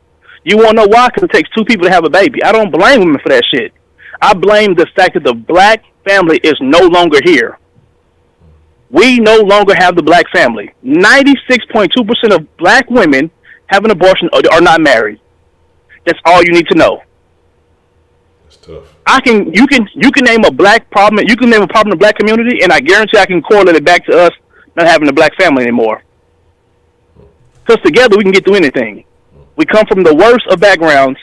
We've been getting through. We've survived through slavery, but we can't survive now in 2019. How is that? It's the value of the black family. It's always what it boils down to. I agree. I don't mind anybody disagreeing with me. A lot of my facts are they're not gonna be the best things you want to hear. I understand it. I get it. But don't sit up here and try to make it seem like I'm pro-life. If I just told your ass I'm pro-choice. Don't tell me my facts are incorrect because you don't agree with them. It doesn't work that way. And for the person who was talking about rape, let me help you out with something. If you get an abortion and you're raped, there's a part of an abortion has a checklist to it, okay? Do you want to know how they prove that these women are not being raped? Because they have a questionnaire on there and they ask women have they been raped. And they're all putting no on there. There's a whole separate data form of women who've been raped, women who are victims of incest, who have got an abortion. That's a totally different statistic. That percentage is so small. It is so small to the point to where these whole idea of, what if she got raped? That's your justification of it. That's some people's justification of it. People in the chat talking about a female who had 8 abortions. So she got raped 8 times, what y'all telling me? She got raped 8 times. Come on, man, stop that shit. Yeah, she need to change her scene then. Thank you. Honcho, what is the den? It is what conversation on the internet? What is it? What's the slogan? Best conversation on the internet. What they what? It's a social commentary from a realistic perspective. A realistic perspective. You had 8 abortions. You ain't been fucking raped 8 times. One chick in the den said if she have a baby, she would die. So why on God's green earth are you getting pregnant? Why would you risk your life getting pregnant? Y'all keep justifying abortion with finances. A Plan B costs $49.99. I just looked it up. If you can't afford $49.99, you shouldn't be having sex. If the nigga who fucking you can't give you $49.99, you shouldn't be having sex with him. This is very, very simple arithmetic. This isn't hard. This is very simple. So how do you pass up on $9.99 for a pack of Magnum condoms, $49.99 for a Plan B, to end up running down here at Planned Parenthood getting an abortion and paying for, what is it, $400 or $500 for an abortion over there if you have like a copay? How did that happen? So you skipped the other 2 steps and just ran along with it? Everything I talk about is the importance of the black family. The second thing I always harp on is black accountability. When we start being accountable for our actions, things around us will change. Point blank, period. I agree. You can have all the abortions you want. I have no beef with that. Just stop telling us it's because of rape, because you wasn't raped. That's all I have, Honcho. Y'all be blessed. Really, people appreciate the call, man.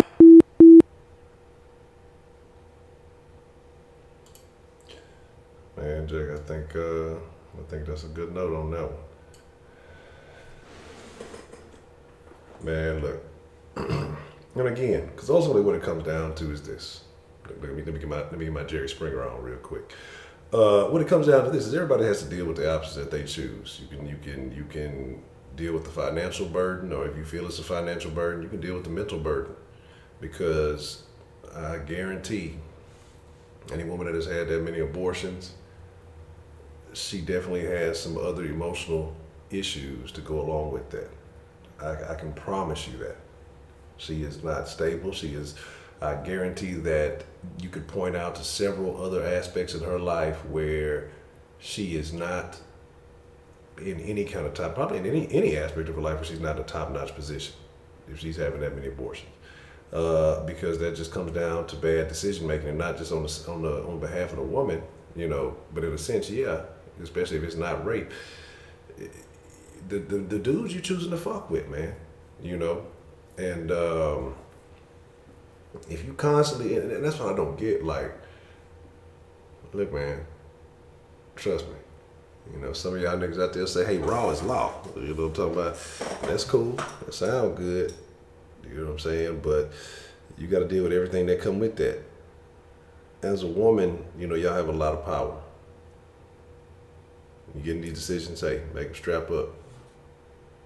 But I think people get so into the heat of the moment, they don't want to deal with those technicalities. Well, I don't want to, make him feel different about me if I tell him to, put on a condom. I don't want to, fuck up the flow, man. Your flow gonna be fucked up big time if your flow gonna be stopped for a few months. You don't. And I believe in the power of women, and this is what I'm saying and why I say this, Yeah, it's your body, your choice, and your choice is to tell, well, again, you can do what you want to. You might like it raw too, right? They got all these brand new types of condoms and everything, but your body, your choice. Why not make that choice to say, hey, strap up, condoms break, I understand that. Why not make that choice to go, if you feel like there was some type of risk or probability, go get that plan B,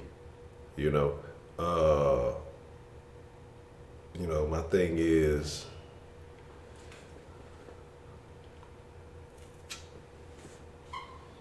no, you shouldn't. I agree with you, Ferocious.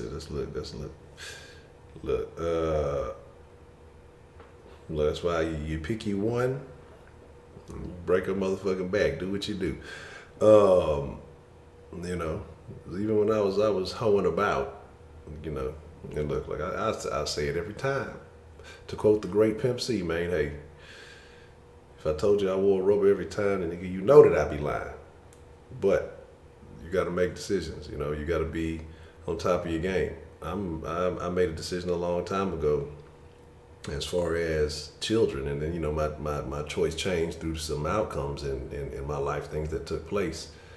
That I wasn't no man. Look here, look. You fucking with them boppers, you fucking with them old thotties. I ain't saying don't get your rocks off. Do what you do.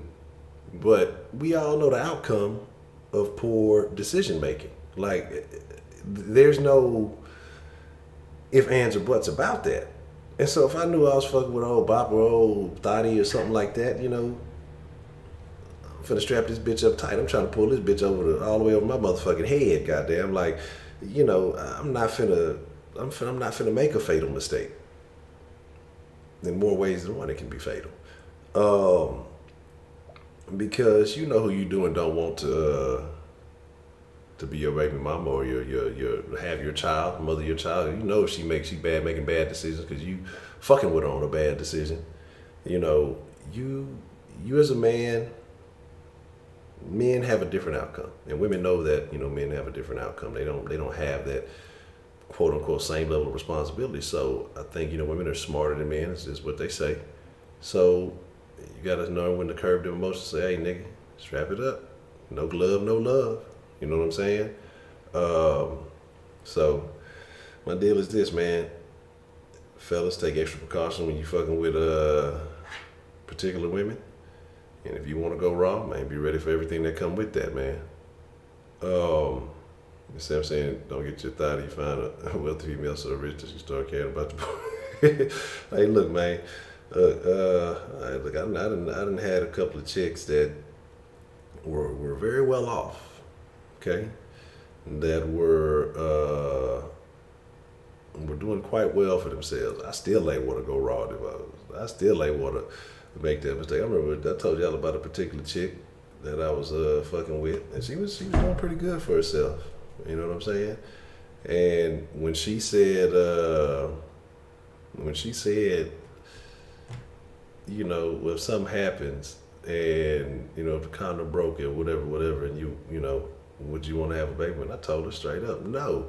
And look, sometimes I'm telling y'all, don't mistake YouTube, Honcho, for real world, having to deal with real world issues, Honcho. I'm gonna be a little bit more honest with you. I'm gonna be a little bit more cutthroat. But here, I wanna understand. I wanna learn, and so that's why I like hearing from y'all. I like hearing different perspectives. But when it comes to me in my life, oh shit, Jack, look, we have some principles, and one of those is it ain't finna shake like that. And so, you know, in her facial expression, man, like. I guess whenever, you know, I never grew up believing in Santa Claus, but I'm assuming, like, you know, whenever you first tell a kid that Santa Claus doesn't exist, and I'm sure that facial expression that they make, that's what I would imagine that would be related to the facial expression she made. Her whole soul seemed like, look, man, I fuck with you. I'm not trying to have no extra, no nothings. You know what I'm saying? I don't even know if I know you like that. You know what I'm saying? You got some mannerisms I don't care for. I'm just fucking with you. Is that fucked up? No, because I was honest with her, right? You know what I'm saying? If I was honest with her, am I wrong for what I said? No, I could have been an old hoe ass nigga. Yeah, baby, you know I love you for life, and you know we can do it. No. You know, I think honesty is the best policy. You know what I'm talking about? Because I knew that's a situation I wouldn't want in my life for a long-term deal. It was cool for the moment. You know what I'm saying? Look, you know, condoms. That's a whole different bag. Yeah, we definitely went off. I think we had like, I think Roman probably the only person that talked about karma. I think it started off with karma. Roman talked about karma. Ferocious talked about karma on the first call, and then we started talking about the monkeys with the fruit, which I want to go look that up. And then after that, man, you know, we definitely went off the rails, but you know how we doing it then. The condoms. Hey, they got all this new modern technology. What's that shit? That skin shit or that thin, whatever that shit. You know, like man, you better try some of that shit. Get you while you're at it, while you experiment with these new condoms. Get you some of that. I don't know, man. That shit sound like it would be fucked up though. That shit sound like it would be painful. What's that shit? That Trojan fire and ice. That shit sound like some icy hot shit. You know what I'm saying? You know, again. To me, that sounds dangerous, but hey, if you like taking risks, you know, if you want to go raw anyway, you know, shit, you know, do what you do. But I don't know, man. I can't tell you how to do what you do. I mean, you know, you got to just understand. You got to deal with the consequences of your actions. You know what I'm saying? Yeah, that's what I'm saying. That fire and ice shit sound like, you know, something may get in the wrong orifice and just fuck everything up. You know what I'm saying?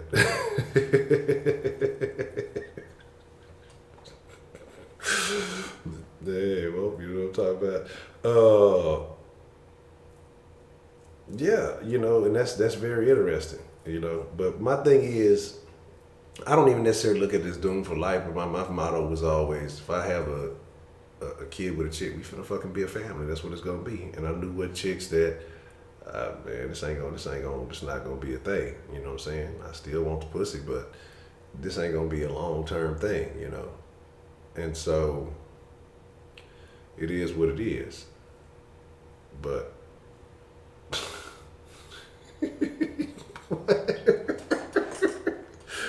man, when we have confessions, you need to call in and tell me about this one, Ferocious. God damn. You know what I'm saying? God damn, that's super tough, man. I didn't fake the interest. I didn't fake a lot of stuff, but faking a foot fetish, that's I ain't never heard of that one. But here's the deal, Jack. Man, look, I know we like saying those things. I was gonna slide over to the mixer. I'm gonna do a little bit of mixer tonight, and you know, nah, man, you didn't put it out there. I gotta know. I gotta know, but. I don't think that's just an issue because I think, like I said, I think some damn good black fathers. I think we just get a bad rap because I think you have so many. What you have is now because you have so many women out of wedlock who are angry with the baby fathers, and then you have so many baby fathers that are angry with the women. You know, if they're not locked up or another situation, and that gets what is it? Squeaky wheel gets the grease, right? And so. They motherfucking me. That's what's putting the public meek, especially motherfuckers like that. Oh, how many times you have seen a post on one of these about my baby daddies, multiple ain't shit. Well, if you have a habit of continuing to fuck with ain't shit ass niggas, what does that make you? Birds of a feather flock together, And fellas be out there, my baby mama, she this, and this. Well. It sounds like you're a poor decision maker because you skeeted in that motherfucker. So, and some of them, you got multiple, so you did it more than once. So, again, you know what I mean? It is what it is, man. But yeah, I don't think that is necessarily true that when you do have black families, man, they strong. They are strong. Good night, Heidi. Don't believe the statistics of what the love meter says. Love meter lies. And the thing about that is you just gotta rock with it how it is. Word. Yeah, that's love. Now he a little bit better than me. But you can put that damn iPad down. You want this goddamn ice cream cone, you finna eat this ice cream. Or you finna watch that iPad and it's my ice cream now. Shit. You've got decisions to make. But, and again, there will always be instances. There will always be situations. But you think of the majority of successful, think about the majority of successful black people that are not in entertainment and look at their family situation. We may not like, a lot of people don't care for Will Smith for whatever reason. That's the Fresh Prince. He made Fresh Prince. But if you go and look at Will Smith's story, because people spread this false thing about Will Smith, and they use that scene from when he talked about on Fresh Prince, my dad don't care about me. That's a fucking lie. That dude's dad made him. He talked about how his dad, I think, had a store or something like that, and he made him and his brother build a wall or had to re-brick that hole, do something. And he talked about it took him all summer to do it. And he talked about him laying it brick by brick by brick. You know what I'm saying? And he said that's what built his, dedication to his craft and the things that he does. He talked about why he loves life and, his mentality. Man, I may have told y'all this before, maybe not. Will Smith, and I'm not just a super big, I'm not a fan of everything that he's done. He's done a lot, and I'm not, you can question his. He was talking about something the other day about Jada having a porn addiction. Interesting, but Will Smith, we can talk about Hollywood and all that other stuff, but outside of that, Will Smith loves his life. He loves his family, no matter how weird they may be, But listen to Will Smith change my life. You know what I'm saying? Listening to Will Smith changed my life. And he's the person that I first ever heard talk about The Alchemist. And then that's when I read it. And that started changing my perspective on stuff. And then I started carrying on into other books. Will Smith, is a video out there. I want to say he was with Tavis Smiley or something like that.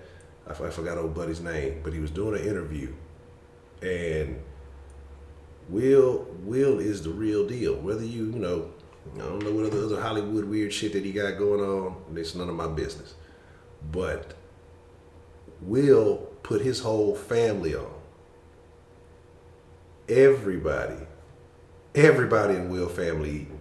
The weirdo son, the daughter, Jada Ben Kumshi. Look, she out there exposing Aisha Curry. Making her fall for the tomfoolery. But Will is the real deal. But like I said, that false narrative that people put out there about, oh, that scene was so powerful from Will because, his dad really left him in real life. Discrediting his father and the work that, I forgot about the son from the first one. Discrediting the work that his father put into his child to make him one of the most known actors in Hollywood. Everybody knows Will Smith. Everybody. I don't care who you are. I don't care if you never watched the fucking Fresh Prince. Don't care if you never jammed Summertime. You know who the fuck Will Smith is. With his old generic ass name. Everybody knows who Will Smith is. But, we focus more on certain things. And I think that you can see certain people in it and understand why they are in the situation they are in. Will Smith will tell you, man, he wakes up every day loving life, loving everything that's available to him. And I think if more people focused on taking advantage of every opportunity that's presented to you, that I think our perspectives would change. Because as black folk, we harp on the negativity in our lives a lot. I had to get out of that shit. And I'm just speaking on us as a whole. I'm not even saying myself individually because I wake up and think about what's good. I got issues and things that I still got to deal with on a daily. But I love my life. You know what I'm saying? I love my life. You know what I'm saying? And it's unfortunate, man. And it's unfortunate, and I hate to hear that, ladies. I hate to hear that that y'all had to experience that, because that creates a certain mentality. But the sad part about that is, it almost seems like I've seen a lot of women who have become single mothers blame their children, disregard their children. I talked about the lady that I was with before that ended up passing away, and the way her mom treated her, like shit. Never told her anything positive ever. Never told her she could be shit. Never told her anything.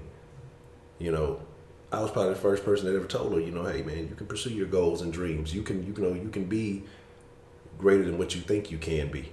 You know what I'm saying? And again, not to blame all that, and I can understand it can be pain from the association of seeing that child that looks like that. I mean, it could be so many things. But I think too, and on that note, that I agree with prepaid that men, you gotta toughen up. You made that bed, now you gotta lay in it again. You laid in it the first time and you had that kid, you gotta lay in it again and hold that family down.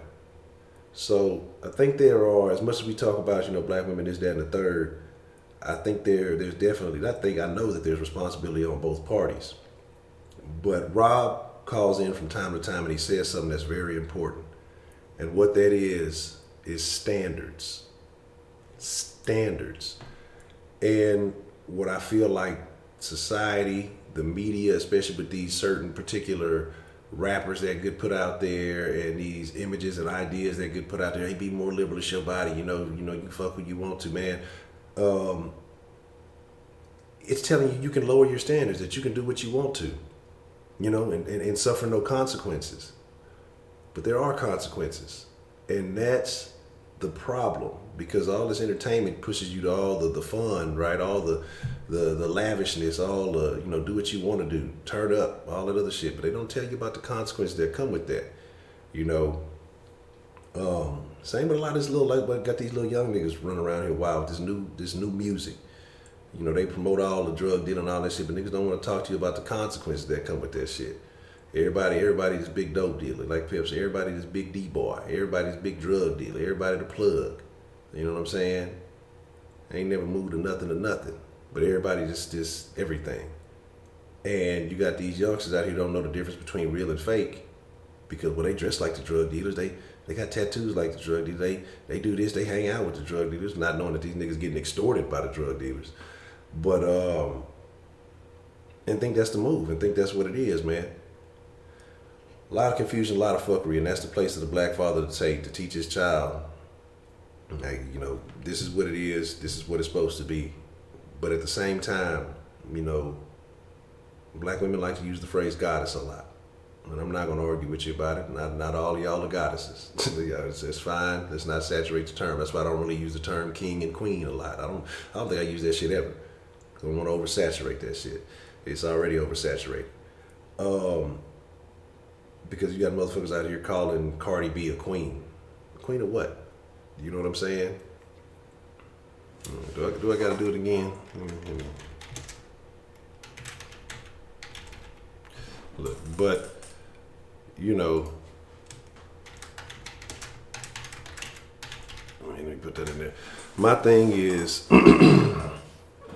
Look, the hate and decline. The bot must be getting tired.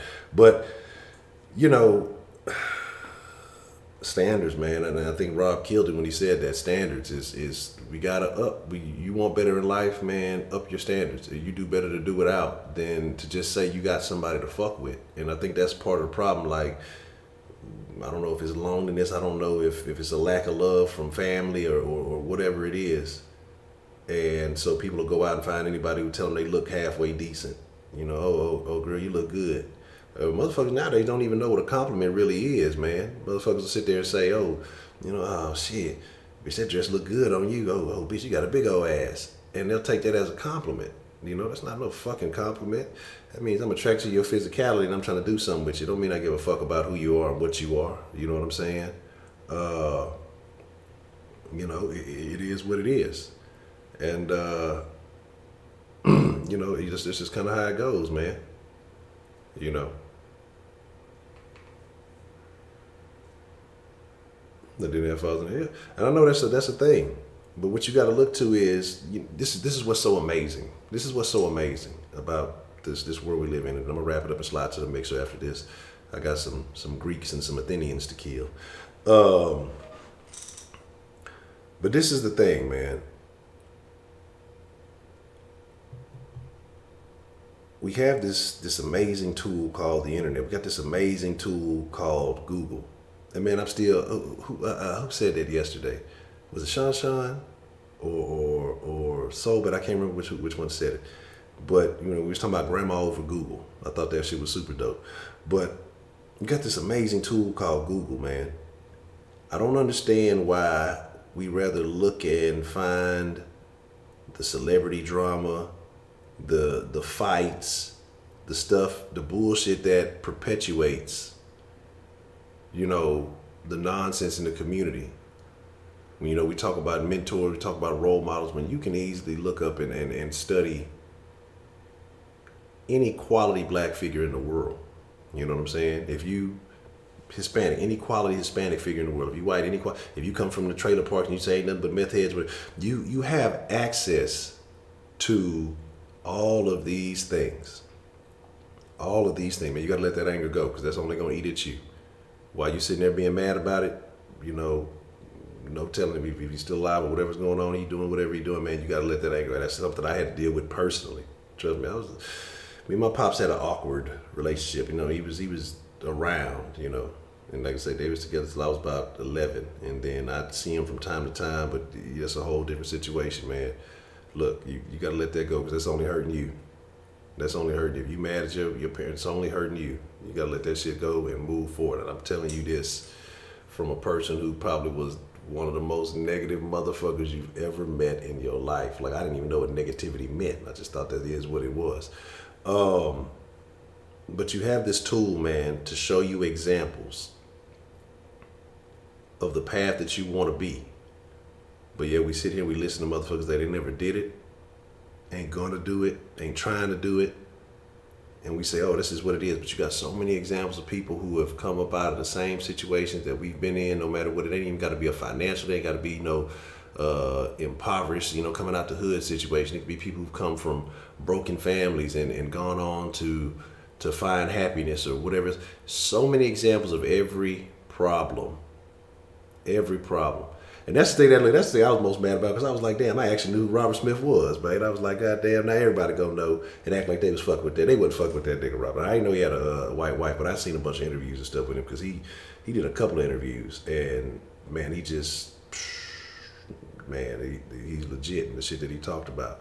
But yeah, came up through hard work and dedication, man. But the thing is, these are options. But what I am glad that people know about him now is, you can't use that excuse of, oh man, it ain't designed this. Well, how did he do it? How did he become a billionaire? So if he can make a couple of billion, you can make a couple of million. We need more visuals like that. So I ain't necessarily mad. I'm talking shit, but I ain't necessarily mad about him, being who he is. And that, but don't tell him that. Don't tell him that. Then they gonna be like, he ain't fucking with him.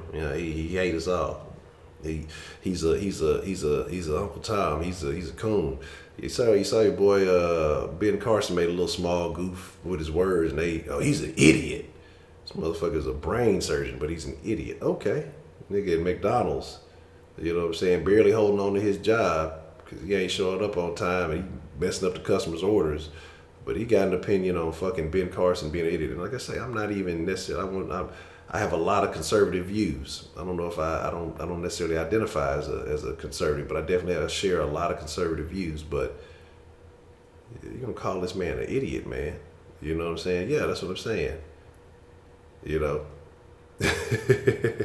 gotta check out the whole interview. Okay, because I know they said something about some of the Oreo, and like I say, a lot of this stuff I take with a grain of salt.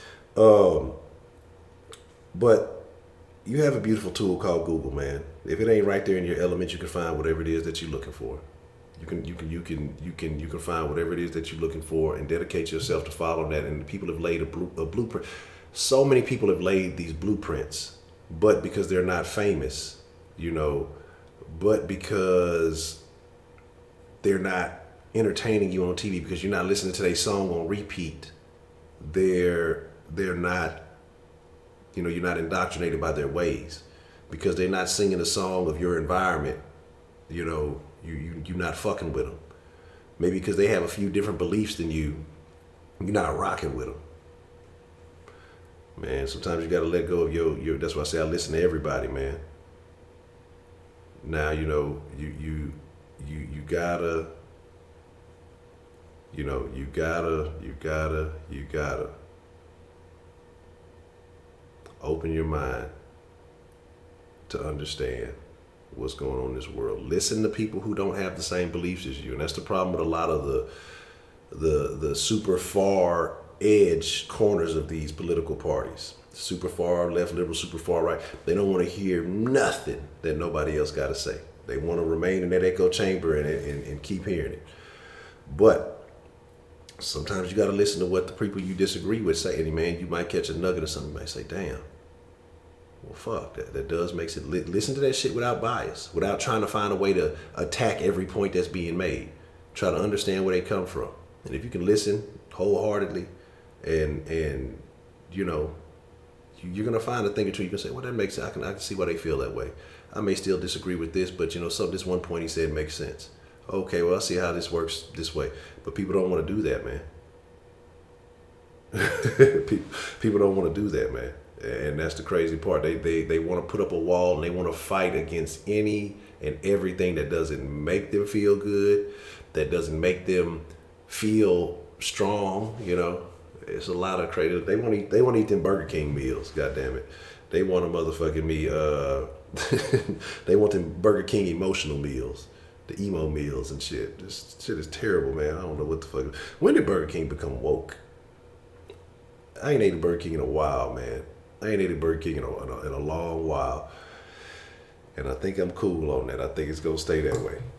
I think it's going to definitely stay there because they on some other shit. I don't know. They probably putting Prozac in the food and shit. So motherfuckers keep buying that shit. You know what I'm saying? The most conservative meal? I don't even know. That's tough. I know a lot of them conservatives fucking with that some form of steak, I'm sure. I know a lot of them on that carnivore diet. I've seen a lot of people trying to rock with that.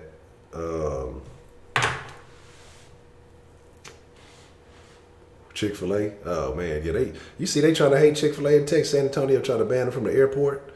That talking about, well, they're oppressing the gays. Like, I don't know, man. I don't know. Slotsky?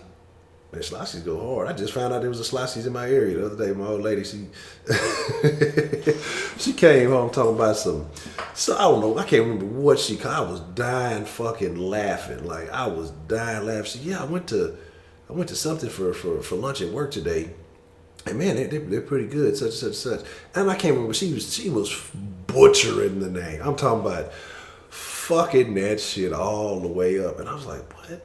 I guess maybe she's talking about some kind of little, independent little mom and pop sandwich shop or something. And then I was like, Slotsky's? You know what I'm saying? And I was like, I was like, word? And she, well, I can't remember what she called it, man. She was fucking that shit up. Oh my God. I gave her shit about that shit all fucking day. We as a man, it's your job to annoy your old lady from time to time. But man, we be doing that shit to each other, man. It's fucking funny, cause like if I say something and I fuck it up, she gonna let me have it. Like it could be a minor slip or misphrasing. You know what I'm saying? And man, she gonna so I make sure I get on her ass too. We be at each other all day. You know what I'm saying? All day with that shit. Don't let it be one miscue, and that shit gonna last for about a week. Oh yeah. Oh, you meant? Oh, okay. Yeah. Oh, okay. Yeah. Tell me more about that. Yeah. Okay. Yeah. Okay. Yeah.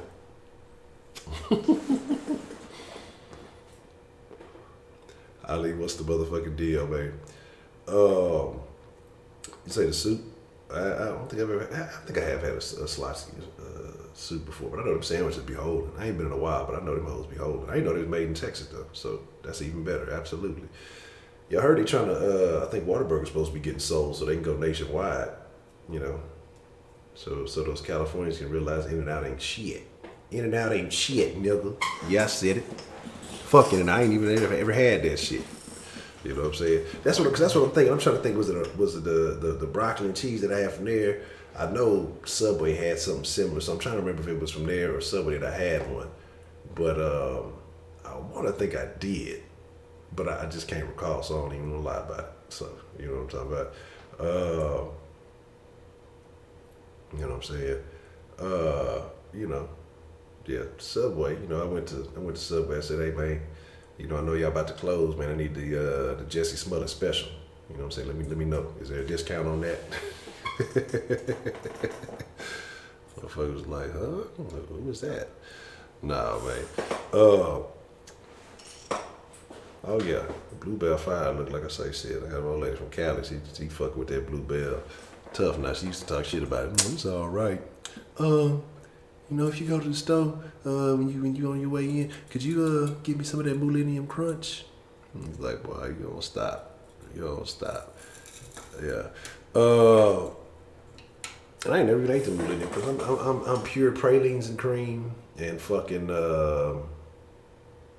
pralines and cream and what's the cookies and cream. You know what I'm saying? That's the only two I fuck with.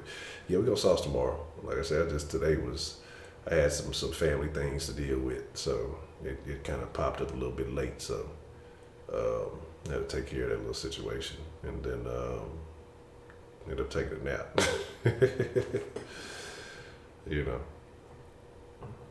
Sonic all right. Sonic all right with the burgers. Sonic okay. But I mean, shit, if you got the Whataburger in your vicinity, ain't no excuse to waste your time anywhere else. You know what I'm saying?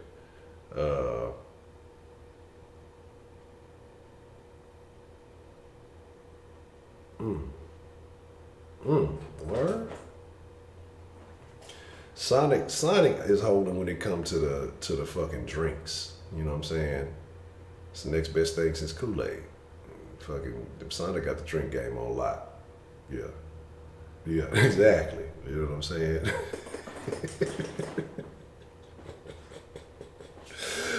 Man, I'm just telling you, man. It's just, it's, you know, it is. But man, who else?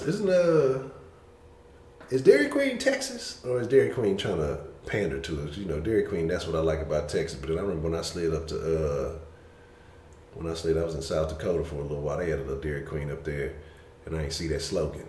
You know what I'm saying? I ain't see that slogan. I felt like I was disappointed. Dairy Queen, best thing I like about South Dakota. Nah, they ain't say that shit. Yeah, nah, I know it's all over the place. You know what I don't see a lot of? Them little A&W joints. You know what I'm saying? Say no more hard topics. All right, we gonna fire it up tomorrow, because I was thinking about something. And so we gonna have the next 2 days. We gonna definitely get it jumping. We gonna get it jumping the next 2 days. I got the next 2 days topics, and we go motherfucking meet. We go. This definitely gonna spark some conversation. I just got to decide which is gonna be first and which is gonna be second. But I expect that to definitely have the phone lines jumping. Alrighty, man. Hey, you know I fucks with y'all, man. But I'm gonna slide up out of here. Like I said, we get a little bit of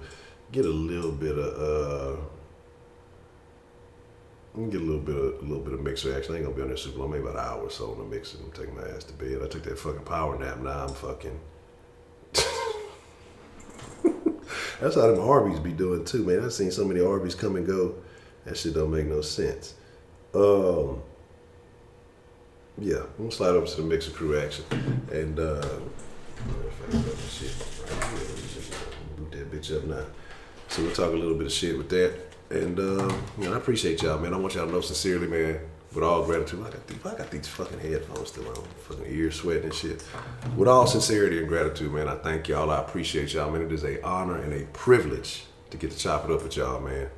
And again, each and every night, just a great conversation. Man, prepaid, make sure you catch that Free Range Friday, man. I think you will be pleasantly entertained. You know what I'm saying? Bam, get all the socials, everything, Den Show Live, Instagram, Facebook, Twitter, Den Show Live at Gmail if you ever want to drop that. You can always text the sauce line 833-284-3336 if you just got something on your mind. You can leave a voicemail. If you want my personal social media, @Honcho HTX on Instagram and Twitter. Easiest way to remember that. Make sure you like, make sure you subscribe. If you're just over there, laying in the cut, leave a like. If you want to support a one-time payment, one-time donation, yeah, that's the proper word. Streamlabs.com/The Show. If you want to consider pledging on a monthly basis, you can always slide to patreon.com/The Show. And, support a mother. There's some reward tiers on Patreon for those of you who pledge via that. Shout out to Stina Storia and James Martin for the love via Patreon. With that being said, hey man, y'all look, close the door. Man, appreciate it, prepaid man. I'm glad you could join us this evening. And I would love to hear your opinion on how the matter was handled. You know what I'm saying? So let me know. You know what I'm saying? Because I thought about it, and I think I did it the right way. But I'd love to know, your opinion on that.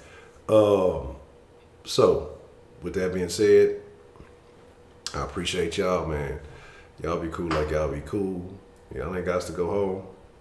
Make sure y'all here tomorrow night. I'm gonna be on the mixer here in about 5-10 minutes. But y'all got to get the fuck up out of here, man. I'm gone.